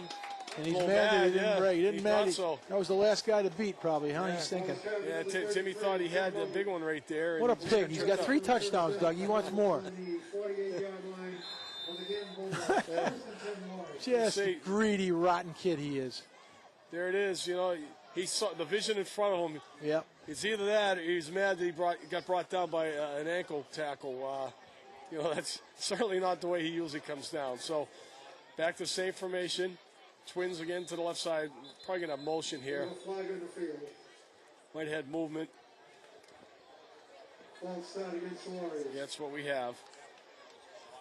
So we'll mark 5 yards off. Foxboro now back on their own side of the 50-yard line. They were just telling me down at the TP, Doug, not to change the subject, but that the JVs are 8-1. 8-1. They're doing well, so that certainly bodes well for next year. Yeah. Freshmen fall in a little tough times, but you know, some of those kids got to get bigger, and that's not so much a major factor at the freshman level. But it's nice to see the JVs are having success. Yeah, JV's got a lot of talent on it, especially in the skill positions. So next year will be a good year. Here we go, movement again. The freshmen on the other hand, again, I think they're coming together. The A team we had last year was small in numbers, and all of a sudden you double. You go from having like 22 kids to having 43. Yeah. And the kids came from somewhere. Yeah. Mostly bigger kids, probably. Yeah, mostly bigger kids, and it's just a matter of getting them to gel. So I'm sure they'll be fine too. There is some talent down there. There's a couple really good athletes in that class as well. So we just keep turning them out here. I mean, they use, the story that Canton and Foxboro are small schools in the league. Well, here's the difference right on the football field here. Sure. Swan goes back to pass. He has some time. So, Price. There we go. His magic ride's over right there. There you go. Ball well thrown again. Alex ran a good pattern. They've run that pattern 4 times. 4 times tonight. Mortada deep and Alex underneath. I like the way Swanton's throwing the ball tonight, too. Takes a shot, but stuck right delivered there. it. Right on a button. Right there. Right on a button. Alex didn't watch it go into his hands. It's really that simple. Started to turn his head upfield. So Foxboro still has the ways to go here. 2nd and 20. Ball on their own 42-yard line. I don't think we've thrown the ball 3 or 4 times all night. Yeah. And they've all been to fifth pass play. 4 of them have been to Price. Here we go again. Swan drops back. He's going big time downfield. That's going to get jump picked. ball. Oh. Yeah. Unfortunately, Neville didn't have the angle on that. He could see that it was underthrown, Frank. Yeah. And basically just didn't have the right angle. It was close, but a little bit of a wobble to this pass. Wasn't a tight spiral. As my good friend and yours, Johnny Randall, would be doing right now. Whack, whack, whack, whack. That's a quacker. Yeah. Is that hot chocolate? I don't know what that is. Tell me. Hot Is chocolate. It? Yeah. We can do hot chocolate here. All right, 3rd and long. Neville in motion. Takes that toss. We run in the sweep again. He gets tripped up. A real nice play there for Canton. Number 48 is Clapman. Makes a really nice play. So Foxboro will be punting for the first time tonight. Boy, that's something new. It is. And Canton fires the first salvo of the second half by holding Foxboro after giving them great field position to start. Thank you. We just got some hot chocolate delivered up here. Yeah, Probably because we're doing a great job. Yeah, the heating system didn't kick in tonight, and so we're going portable. Oh, boy. Our good friend Mike O'Leary's working on that for us. Yeah. Oh, dear. We're on our own, Doug, now. Good snap. Let's see if he... Wow, look at that ball. Kick. Look at that kick. Look at this. It's going to be down. Oh, he carried it into the end zone. No. He's going to stop it at the 1. Is he going to give it to him? Oh, he is. Touchback. Is it okay? Touchback. Oh, no, he's giving it to him.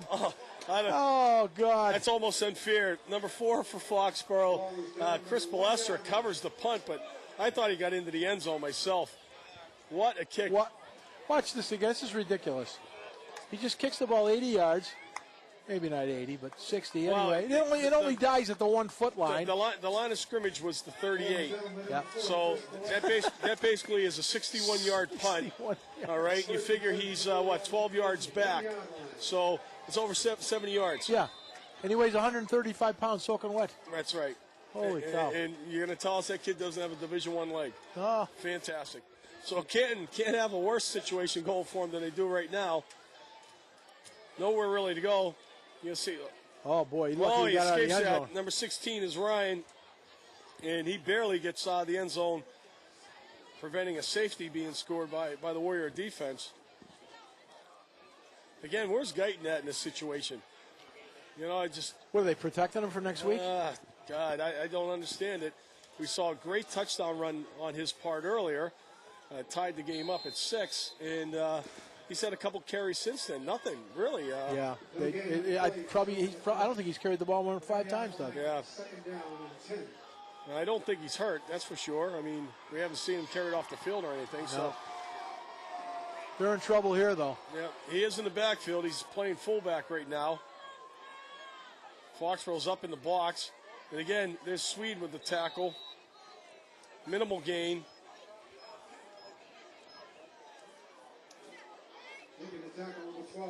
You know, Canton has got to make something happen here. I mean, they're already losing by 3 touchdowns. We're going to have a timeout.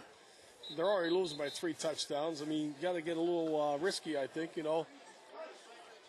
Try something different. Trying to go against the teeth of the Foxborough defense is not going to do you much good in this situation. Well, he's got to be careful here, though. I mean, I understand about throwing caution to the wind here, but he's 3rd and 8 from his own, 4-yard line? Yeah. 3-yard line?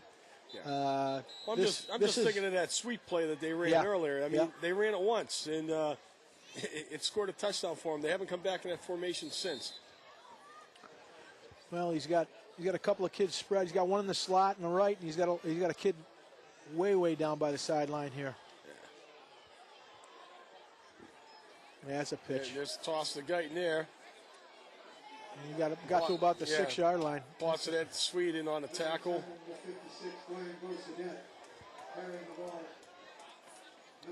Again, you know, they ran to the weak side, I'm going to say, because they had like a double tight formation on the right and used the split receiver to the left, and they run to the left side. You have one less blocker out here. Yep. So back to punt. I'll tell you what. I'm picking punt and return touchdown here. Either one of these knuckleheads. Yeah. Neville or Mortada. That's my call. Lousy punt. That ball is kicked basically straight up in the air. Wow. They're going to get the ball at the 24. The punter. They actually when they ran the punt just before the half, where the quarterback Pendergast basically took the snap and did a little sidewinder action.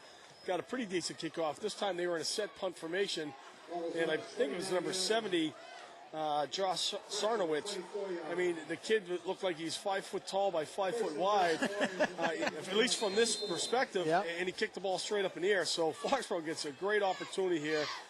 Come out in the power I formation. And Morgan's going to take a straight head handoff. The legs are churning. Oh, yeah. And, he wants another touchdown. Yeah, he does. Badly. How many touchdowns does he have? Anybody? Frankie, you know down there by any chance how many touchdowns Timmy Morgan has? Not for the game, but for the season? I think he had about 9 going into tonight's game. Okay, so we think he's got 12, Dougie? Yeah, about that. I mean, Matata, I believe, was the leading scorer because of his extra points and field goals, as well as a handful of touchdowns on his own part. And Morgan was actually the touchdown leader. So Foxboro with a first down on that carry by Morgan. And now we're going to see Derek Cataldo for the first time. Senior running back with a lot of speed. And some of these kids just get caught in the numbers game, Frank. Sure. Cataldo's a perfect example where he could be starting for a Canton, certainly a Sharon. Just you have the misfortune of being behind an all-league performer in Morgan. Right.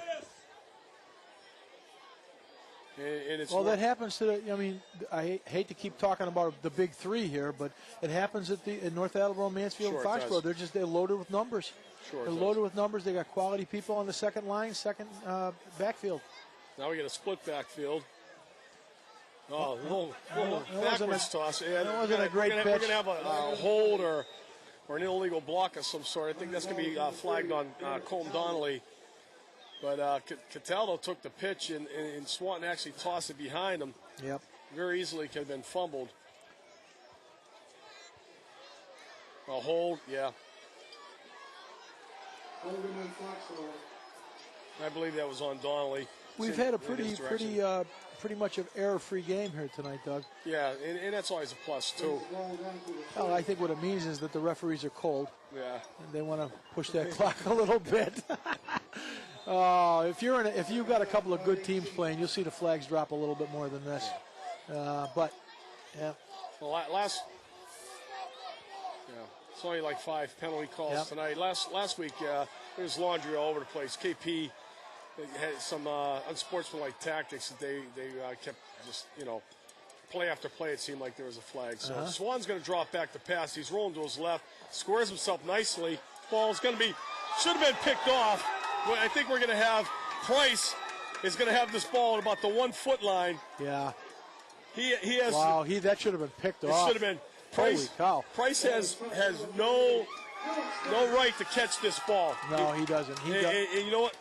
Well, we can't knock him. He did a really nice job. He followed it in. He really has no right catching this ball. This ball was picked off by the Canton defender. Yeah, he threw it right to the Canton kid. He did. Swanton squares nicely. He just underthrows it, but the defensive positioning is fantastic. No, blinded surely, but look at Price. Concentration on his part. The guy hanging all over his back. Yep. He's in the right place at the right time. Certainly was. 32 for Canton is Jarvis. He's bobbled kickoffs. He's bobbled handoffs. That time he bobbled a pass that he should have intercepted. And here you're going to see Cataldo. Oh, he didn't get in. No. He did not get in. Cataldo gets stuffed for probably about a 1 yard loss. He was right on the doorstep. Let's look at the penetration here by the Canton kids. Oh, yeah. There you go, right from the left end. Yeah, we got stood right up there. 56 for Canton comes flying right in there. That's John Cattle. That's awful blocking right there, kids. When you're good, you're good. And when you're bad, maybe we got to call that. Yeah. Consistency, I think, what you're looking for in an offensive line. Yeah. Looks like my friend Ronnie Badiri in the background down there by the down marker with a bird's eye view. So here we go. Again, Foxboro. This time, Thrasher's going to take the touchdown. And I think he's got paid. He got in. I think. Oh, you no. gotta be kidding me. Oh, come on. It certainly looked like Nick Thrasher came down on the goal line. All he's going to do is break the plane, folks. Cuts back. Then knows that ball's got to be on that line. Oh, boy, that's a tough call. Look at it. Look at it. That's a tough call. Give it to him again. Yeah, give it to him again, too, Coach. Come off the ball line. Let's go. Let's earn something here, guys. Canton giving a good fight. They stuffed him. They stuffed him, Doug.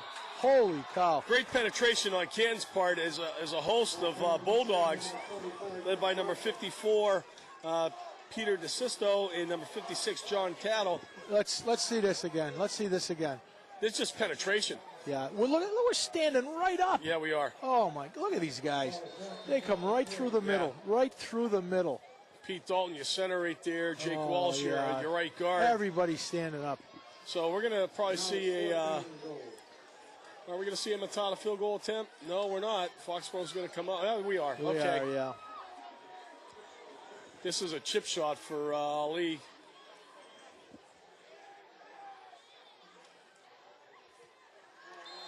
That one's good. So we get a 20-yard field goal off the foot of Matata. And Foxboro pretty much are going to clear the bench right now, Doug, I think. Yeah, with a 24-point lead. Wasted a golden opportunity to get somebody else in the end zone there, that's for sure. Yeah. Price has got to be unhappy. Thrasher's unhappy. Alex Price, though, 4 receptions tonight. I'm guessing he's got to be somewhere about 80 yards, maybe even higher, because he had that nice one down the middle earlier. Yep. About 93 yards on 4 catches for Alex Price. So it's his career night tonight. Those are the first 4 catches of his career, right? Well, at least at the varsity level, I believe. Yeah. Foxborough has 116 in passing. So we got a good balance once again tonight between the rushing game and the passing game. Matata's going to put some air under this one. Look at this. Look at this. Over the shoulder. They've dropped every kick. They just can't field them. You get the ball back to probably the 24. Yep, they've dropped every kick, Doug, that they've been kicked to on the ground or in the air. Yeah, that was Bass. Actually, 32 actually it was. Let me check that. Yeah, that was Jarvis again, I believe. Yeah, this kid has, he has poor hands. Nicky Thrasher, a solid tackle, as well as the other young man there. I didn't get his number, but that Jarvis kid has dropped everything that's in his hands. Yeah. So ball on the 23-yard line. Taking over is Canton. A little better field position than last time. Straight dive up the middle. Yeah. And again, that's Guyton, and the kid's got some speed. You got to get him out on a corner, off tackle if anything. But running into the heart of the Foxborough defense, this kid's not getting a chance to get on track. Coming down on a minute left in the third quarter.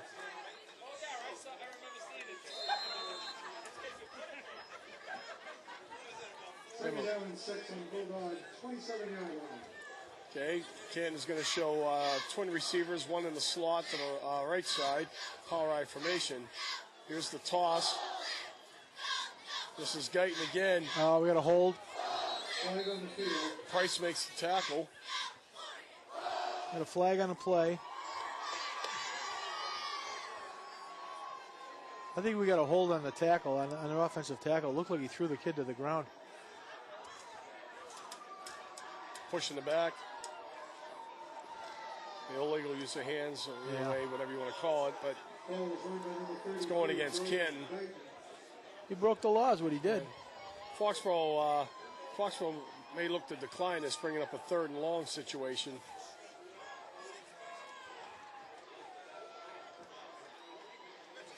Now they're going to mark it off. So 2nd down will be replayed. It'll be ball's placed on a 17-yard line. All right, let's see if we can see it. Right there he goes, maybe. 52. That was 52. That's the kid. He just pushed him right down to the ground. He's actually holding tackled him, grabbed him. Yeah, he's Chris Gorham. Molested him. Yeah. Did everything to him. Yeah, Chris Gorham, number 39, was the one who was the victim of that penalty right there. So Canton comes out 2nd and 16 from their own 17-yard line. Probably the last play. No, pass play. Incomplete, broken up. I was going to say it probably was going to be the last play of the quarter, but they passed it, and incomplete will stop the clock. 21.6 seconds left.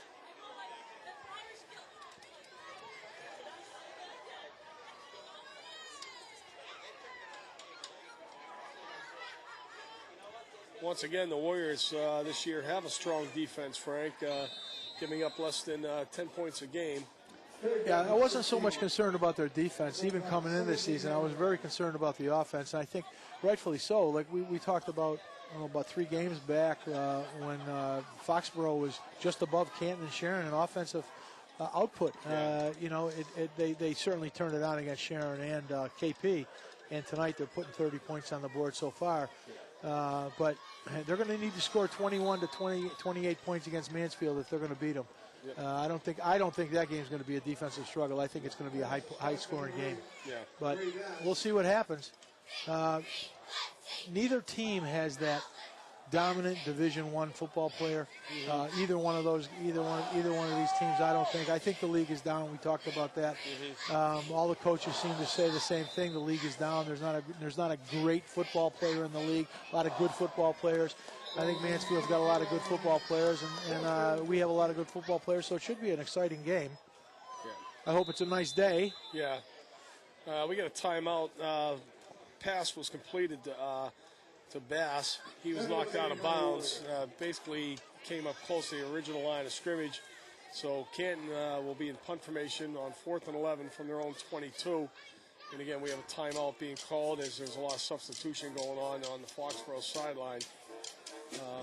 I would agree with you, Frank, too. I mean, there's a lot of talented kids in the league this year, but you don't have that, that Anthony Sherman type of player. Right. Okay.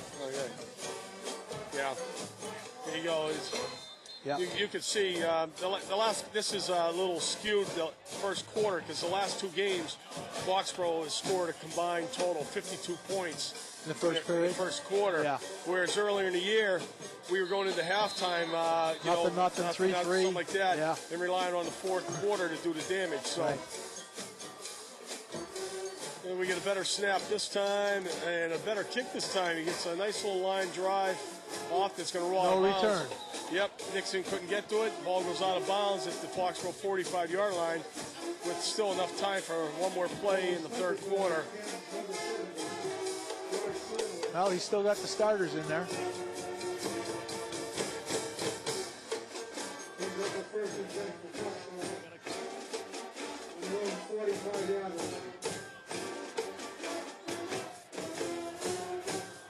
Here we go. There's their stops coming in now. You mix up your backfield a little bit and your line. Yeah, we're changing up now. Yeah, good move. Nixon's going to go in a quarterback. He actually quarterbacked late in the game last week and scored his first touchdown of the year on a QB keeper.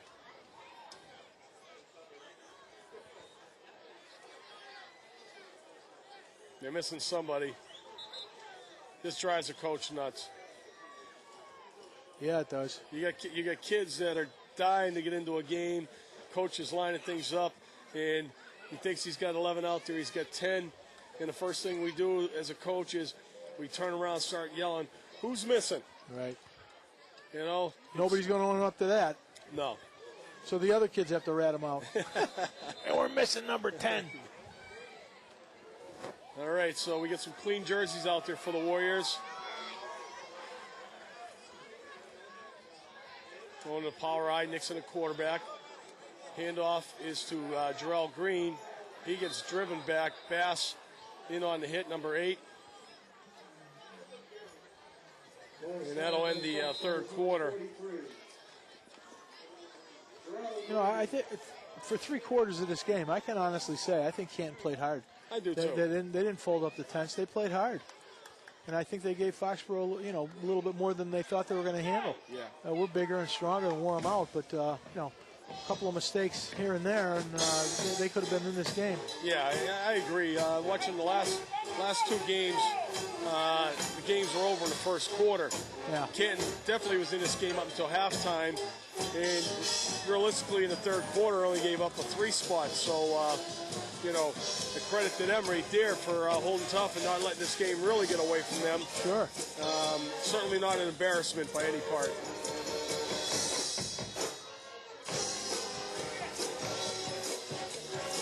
So we'll switch ends. Foxboro will now be going into the east end zone with the west end zone to their backside. Ball will be at their 46-yard line, a 2nd and 9 situation. Again, we have a lot of the junior varsity kids as well as seniors, non-starting seniors in the lineup right now for Foxboro. Green finds room off tackle. Oh, you got to cut that out, kid. There's a flag. Comes all the way from the other side of the field, too.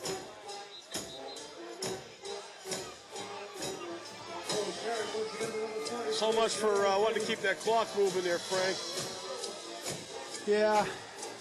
Well, you got kids doing things they haven't done before in a while, probably. So we'll take another look. A lot of penalties can happen in this kind of a situation. Nice block right in the hole here. Number 16 got stood right up. Which one's McGann? Is he Joey McGann, 64. Yeah, he's a rotten kid too. Yeah. I like him. He likes to hit people. There he is. He's back to the screen right there. He's a throwback to the offensive guards of the old teams. Yeah. I've always liked Joey. He's a great kid. I loved him anyway when I had him, and I know he's a tough kid, and I know he's going to be a big contributor next year. Yeah, I think he's going to see varsity time next year right from the get-go. Oh yeah, I mean, starting guard. I can't see how we can miss.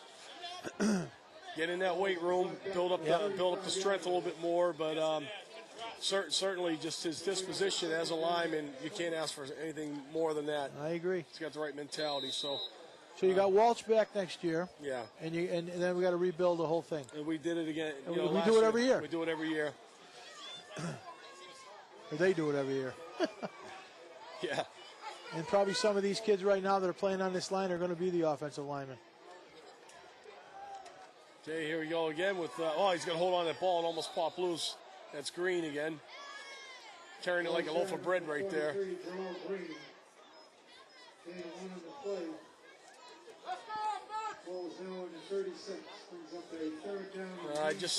I see number 30 is in that lineup. I had checked my eyes, but it's the one and only Ty Spencer. There you go. My nephew there. Your nephew. My nephew. He's grown like 6 inches in the last year. He's really filled out. That's why I got to check the roster. I can't believe how tall the kid's gotten. So getting some varsity action tonight. It'll make his grandmother, Joni Goodwin, feel real good. There he is. He's in the slot right there. He's a sophomore, Chris, right? Yes, he is. With Chris Marcil outside him. They're got a rollout action by Nixon. Nice little bootleg.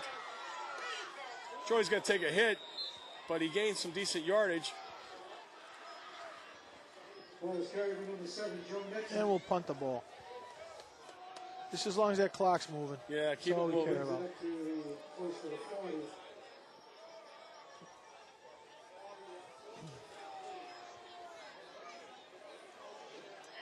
Yeah, we are approaching 9 minutes.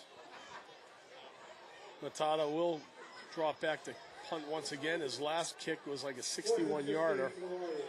There's virtually no wind here tonight at all. So everything he gets, he's going to get on his own. No, we got a flag. We might have had contact in the trenches there as Canton jumped. They got back in time, but if there's contact, that's going to be a dead ball foul. Offside, you got a good call, Doug. Yep. Offside's on them.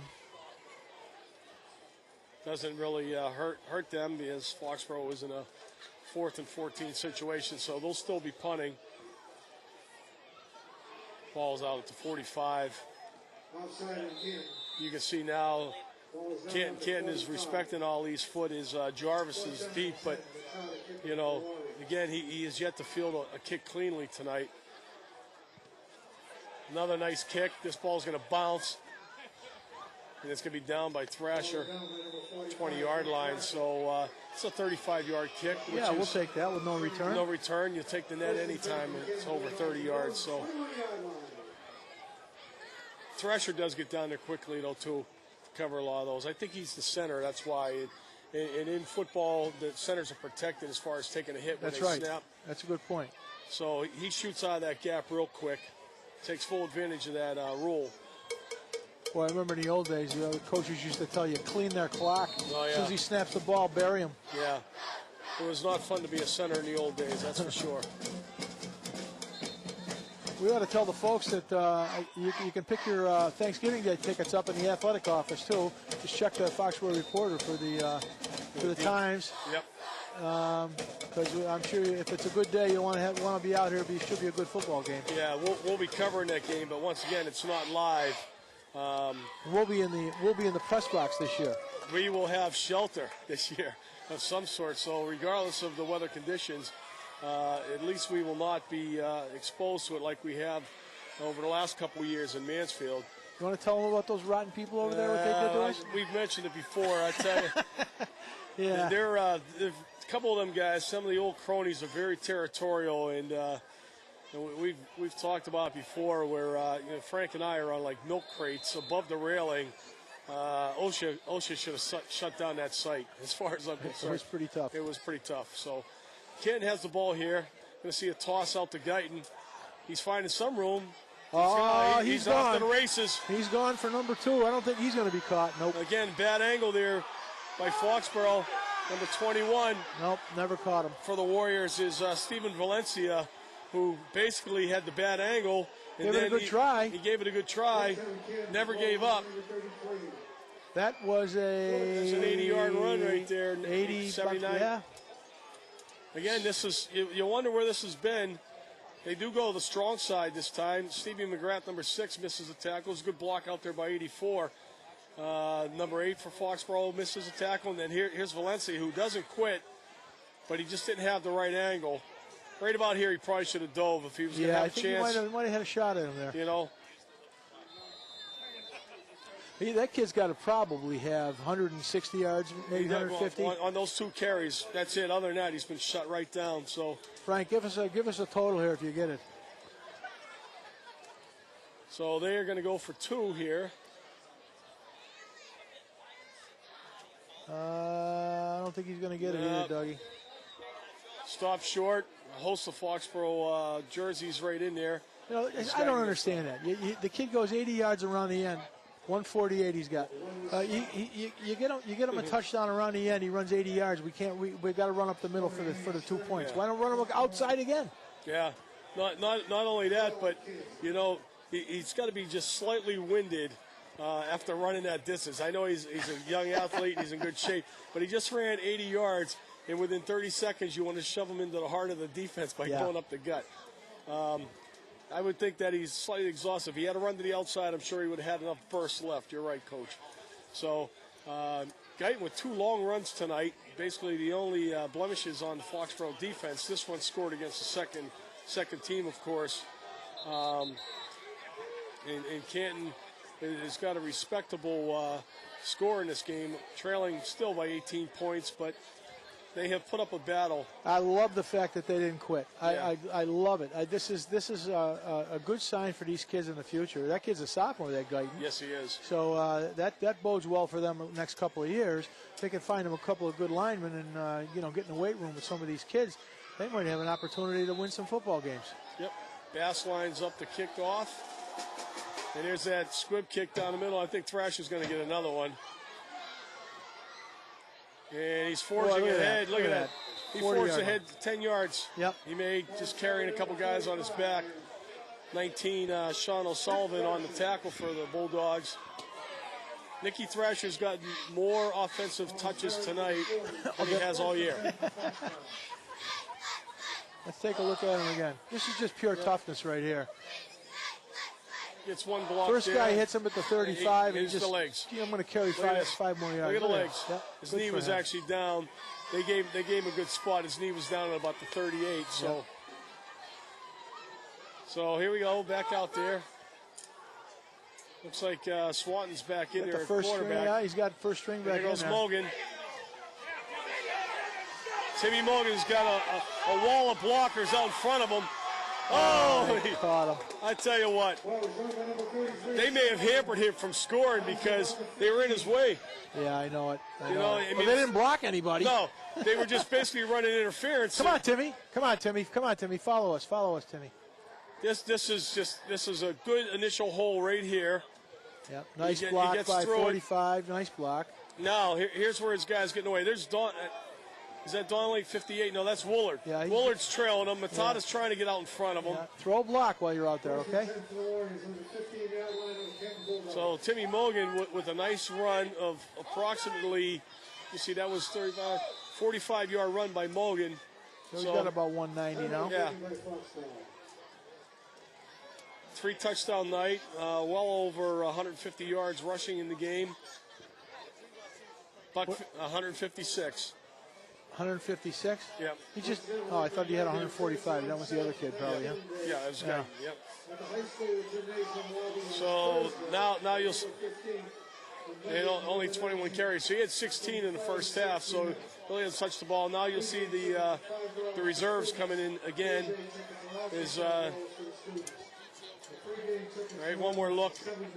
Good stiff arm by Timmy. Yeah. Brought down on the play there, Jarvis. Atoned for a few of his baubles here by making a touchdown-saving tackle. So Nixon back at quarterback. Jarrell Green gets a handoff. He keeps his legs moving. Number 38, I believe, is Andrew Hazeldine. He's now checked in at fullback. More importantly, he keeps the clock moving. Yeah, it's got plenty of time, actually. We just got under 8 minutes here.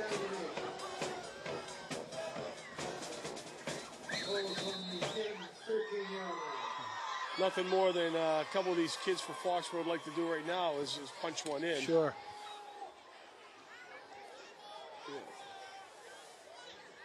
Try and see. Here we got here, Nixon.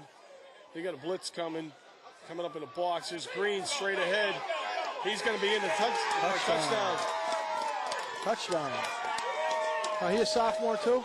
Jarrell Green is, I believe, a junior. Junior. Yep. So you got, so he and Simons are juniors. He and Simons and Thrasher are juniors, Yeah. right? Backs. There you go. There's McGann, 64. Yeah, nice hole. Nice hole. 59 actually is in there too, throwing a good block. That's Matt Johnson, Tommy's boy. Did Yep. Andrew Hazeldine. Nice job on the left side there. Good yeah, job. it is. You see Matt Johnson, 59 right there. Matt Johnson and Joey McGann. Nice And job. actually, New kicker. Is this Dylan Myers? 25, it could be. Oh, high snap. He salvages that. Got it in. Dylan Myers. It is Dylan Myers, and Dylan's a senior. No, he's not. He's a sophomore. I got him listed as a senior right Yeah. here. God. Yeah, he's a sophomore. Okay. Yeah, These rosters sometimes. yeah, they're a little wrong. Yeah. They're wrong is what they Well, are. you know, the thing is, we got a couple kids that certainly can kick for Foxborough. Mikey Farrell's another one with a good leg. So next year you'll have a nice little battle to see who the heir apparent will be for Ali Matata. Yep.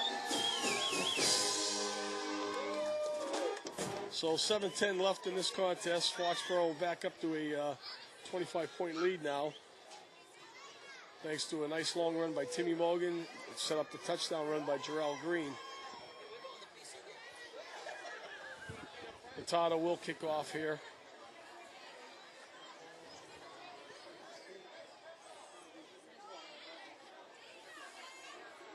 Yeah, we're approaching 9 o'clock in real time. So this game was moving along kind of quickly, and it's bogged down here a little bit in the second half. Yeah. Well, a lot of whistles, Doug. A lot of little extra penalty stuff going on here too, and people moving around, trying to get into position, trying to get everybody in the game.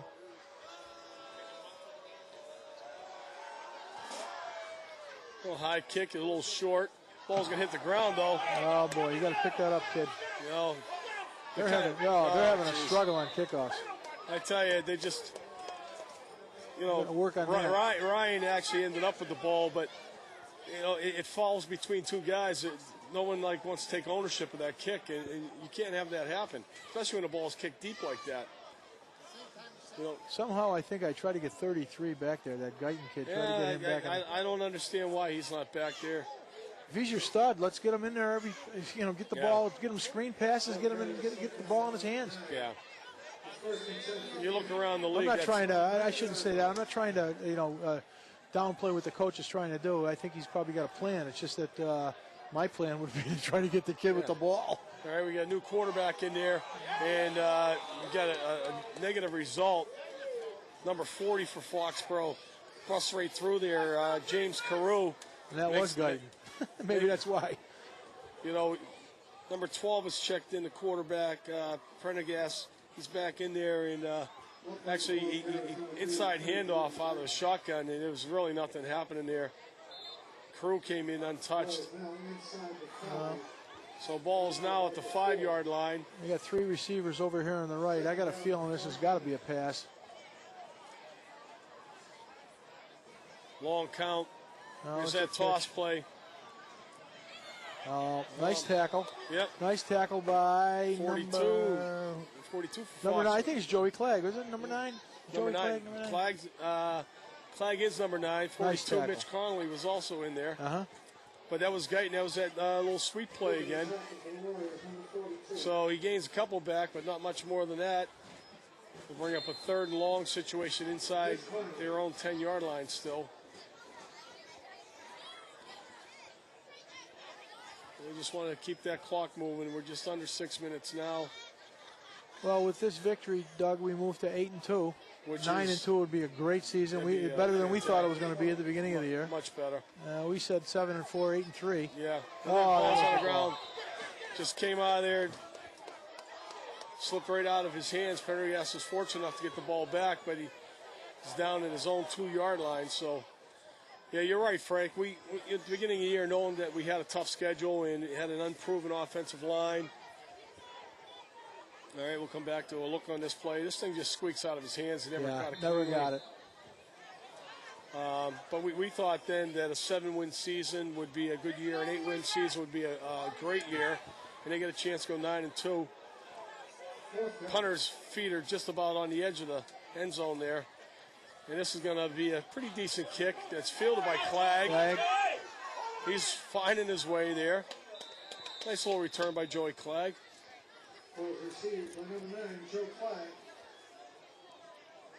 Yeah, Foxboro got as high as 3rd in the Globe poll earlier in the year. Which really surprised me. It did too. Some of the teams that they played early, I don't think were great teams. Yeah, Dartmouth's a good team. Dartmouth's a good team, but Central Catholic's not even a 500 team right now. And I'm not sure about the team from Nashville, or not Nashville, but Concord, New Hampshire, but they weren't very good, I didn't think. We didn't play very well that game either. But, you get those 3-9 league games out of the way, you start the season, and then all of a sudden we get beat by Oliver Ames, and it kind of puts a damper on the whole thing. It certainly did. And there's Green again with a lot of room to run. He's going to get another touchdown. He gets outside. Good saving tackle there by Bass. Yep. Green was smelling the end zone there, folks. Let's take another look at it. He cut it outside here, Green. Yeah, just what you wanted back to do. He runs through the middle, sees the opening, makes a nice cut right there. Use the referee. Gets 34 off balance, and Bass is able to recover to make the tackle. So the ball is now set on the 2-yard line. So now we'll give somebody else a shot. Green's out of the game. Yep, too much time. Too many guys on the field. Illegal substitution. Illegal everything here. Yeah. I think they broke the huddle, Dougie, with 12 kids. Yeah. Again, that's... Green has 31 yards rushing on a few carries here tonight and a touchdown. 17, Sean Nolan is now in at quarterback for the Warriors. So it'll be a little more difficult as the ball's moved back out across the 5-yard line out to the 7. Now we get another whistle. Timeout by Canton, 22nd. Timeout.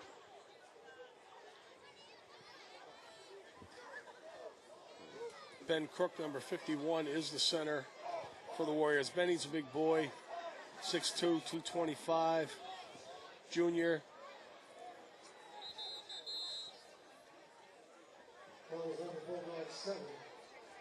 Good pitcher, Coach Heinrich right there. I played a year with Joe in high school. Back then we had two guys over 200 pounds. Joe was one of them, and Gary Splain was the other. You know, and they were just barely over 200. They weren't the 250 style or anything like that. And now you got running backs at 200 pounds. Oh, easy, yeah. Good straight ahead run in there. That's Clegg, I think, yeah. Joey Clegg has some very elusive moves. You get him out in the open field, if somebody tries to do a one-on-one tackle with him, Joey can be very tough to bring down. Joey's a great kid. He works over at Grogan Marciano's part-time with me. Nice young man. Yes, he is. Very good baseball player. Yes, he is. Had a great year this past year pitching. Down Diamond League? Yeah, Diamond League, and certainly you know, at the JV level. Unfortunately, he was caught in a numbers game with the varsity, but he threw a few gems for Coach Billy Dietzel. And there he goes. He's in the end zone. Touchdown right there. Good for him. That's got to be his first touchdown as a varsity performer. Yes, it is. So that's nice to see. He's a great kid. Good job, Joseph. 43-12. Yeah, the last couple of weeks, the offense has certainly put on the points on the scoreboard. So, yeah, there you go. Look, Crook right there seals his block. McGann, 64. Geez, Frank, you and I could have run through that hole. I tell you, that was nice blocking. Maybe you. Well, we could have walked through that hole, all right? Maybe in the old days, maybe. Okay, here we go. Myers again. Myers again, good. Good kick is right. 44. 44-12. Well, that's 3 games in a row with over 40 points, Doug, right? Yeah, I believe it is. And, you know, again, earlier in the year, we saw the Warriors score a lot in the second half. And then the last couple weeks been the first half. Tonight's been pretty balanced. They've scored on both ends of the intermission. And the JVs here punching one in, which is really good to see. Yeah. Like you said, Frank, a lot of these kids will be next year's varsity. So. Yep. You got to get them in the. You got to get them in the game. Yeah. You got to get some service out of them so they get a feel for it. Yeah. And at the same time, you're preserving your starters right now because, you know, the big matchup coming up. The last thing you need is having a guy in the ball game when he shouldn't be, and sustaining an injury. Oh yeah. You know, I mean, it's the worst thing that can happen. Yeah, strange things do happen sometimes, and you know, that's why every week when I watch the Pats throwing all those points on the board, I see Tom Brady in there, and I say, you know, records are nice and stuff, but professional athletes, they don't like being embarrassed. And no, nobody does, but sooner or later somebody's going to take a shot at them, and you know what? They'll be willing to pay that $50,000 fine. Oh yeah, you know that. Yeah. So we get. I'll tell you one thing: if he goes down, they're going to be in dire straits. They'll be in dire straits. Is right. Here we go. Number 29 for Canton gets a nice little return, brings the ball out to around his own 34-yard line. Don't have his name on this roster. Well, you might have it. It's just another number. Yeah, I do. I'll say it was 39. I'll use 39. Deshaun signed, and hopefully that's you. If it's not, well, I apologize.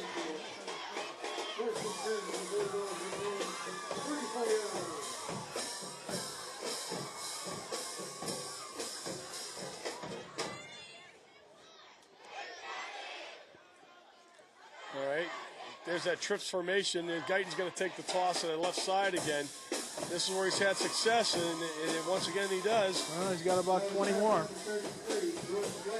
I just, you know, they ran it early. It worked. Yep. They abandoned it. We saw it the last 2 series now. I mean, obviously, it does work for them. They run the strong side with 3 receivers out there blocking for them. I was always taught when you got success, go with it until he's got 100. Yeah, Frank says he's got 165 yards, Guyton. I was taught, Doug, and I'm sure that you were taught the same thing. When you're successful with something, you stay with it until they stop it. That's it. So now we might see it to this side as Canton lines up strong to their right. There is, he just doesn't get a clean handle. Might have taken his eye off it just for a brief second. Guyton drops the ball and loses about 5 in the process. Well, we got a minute and a half in the game. Young man's a little upset with himself, but, you know, he's played a good game tonight. He is the future of Canton football from what I can see right now. Yeah.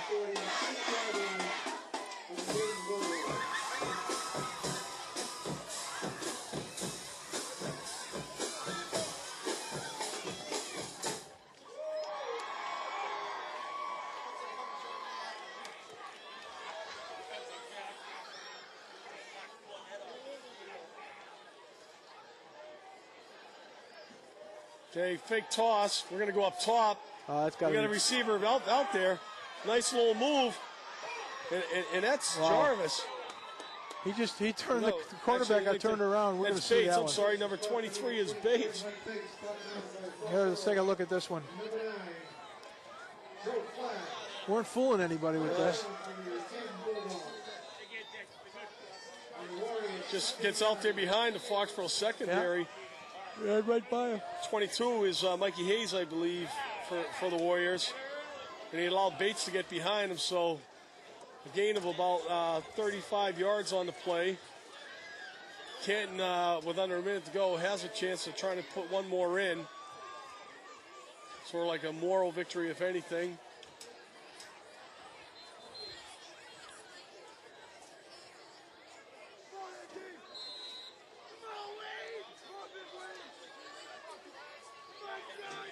Then we get the double wing formation. I got to throw the ball.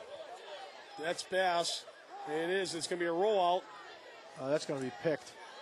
Yeah, he steals it away. Did he catch that ball? I think he may have. No, incomplete. No, incomplete. He certainly was up there for a jump ball. Jarrell Green defending on the play, able to shake it loose. So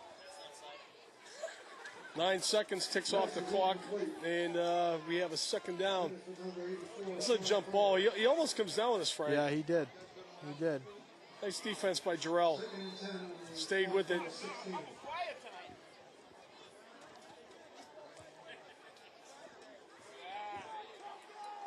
Oh, this 38 seconds is probably going to take about 3 minutes. Double wing again. Bates up top. Comes the motion back. Oh, my goodness gracious. Why would they do that? Why are they going to pitch the ball with 38 seconds left?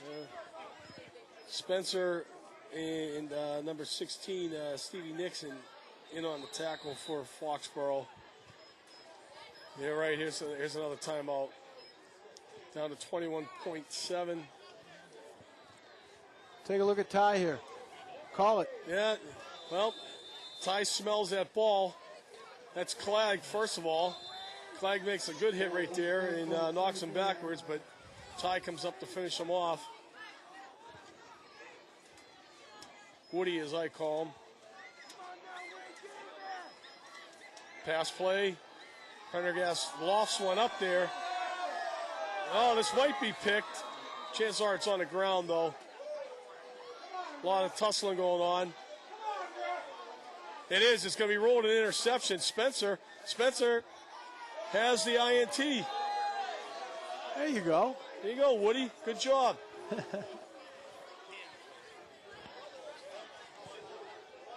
That's my nephew. There you go. There you go. There you go. It's right. Ball's just thrown up for grabs. He's done this most of the night, Pendergast, and has had some success. But Spencer playing center field. He's going to take this one off of 25's helmet for Foxboro. 25 is Dylan Myers. And good concentration. Yeah, that was Woody. Woody with an interception. That'll make his mom real happy.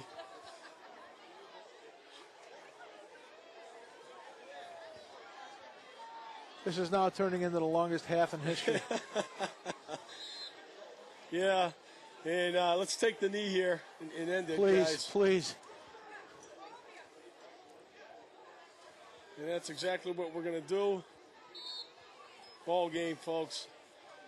So once again, the Warriors come out with a solid effort on both sides of the ball tonight and put a 44 spot on the board while giving up 12.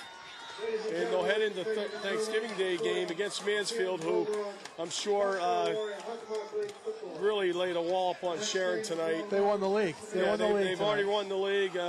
They're in the driver's seat there. They're going to go in as a heavy favorite in the playoffs. I believe there's was a reading in the paper, if Fian won, they'd be playing Fian in the first round. So that would be an interesting matchup. Yeah. A lot of people didn't think Fian was that strong earlier this year too, but they've really rebounded. So it would be Foxboro against Fian if they win, and it would be Walpole or Mansfield. Right. Mansfield against Fian, and it would be Walpole probably if they win one out of their final two games. They have to win one game. Okay. They'd be playing Woburn. Okay. So there you have it. Warriors go to 8-2 on the season, and a very solid effort, both sides of the ball. We'll be back here in about 11 days as the Warriors will be hosting Mansfield Hornets with a chance to at least put another blemish on Mansfield's record and gain some personal satisfaction. So for the KWE crew, the guys in the truck, the guys down on the field who froze their you-know-what's off tonight, Frank Tafoon, Doug Seuss, bid you farewell. Have a good one.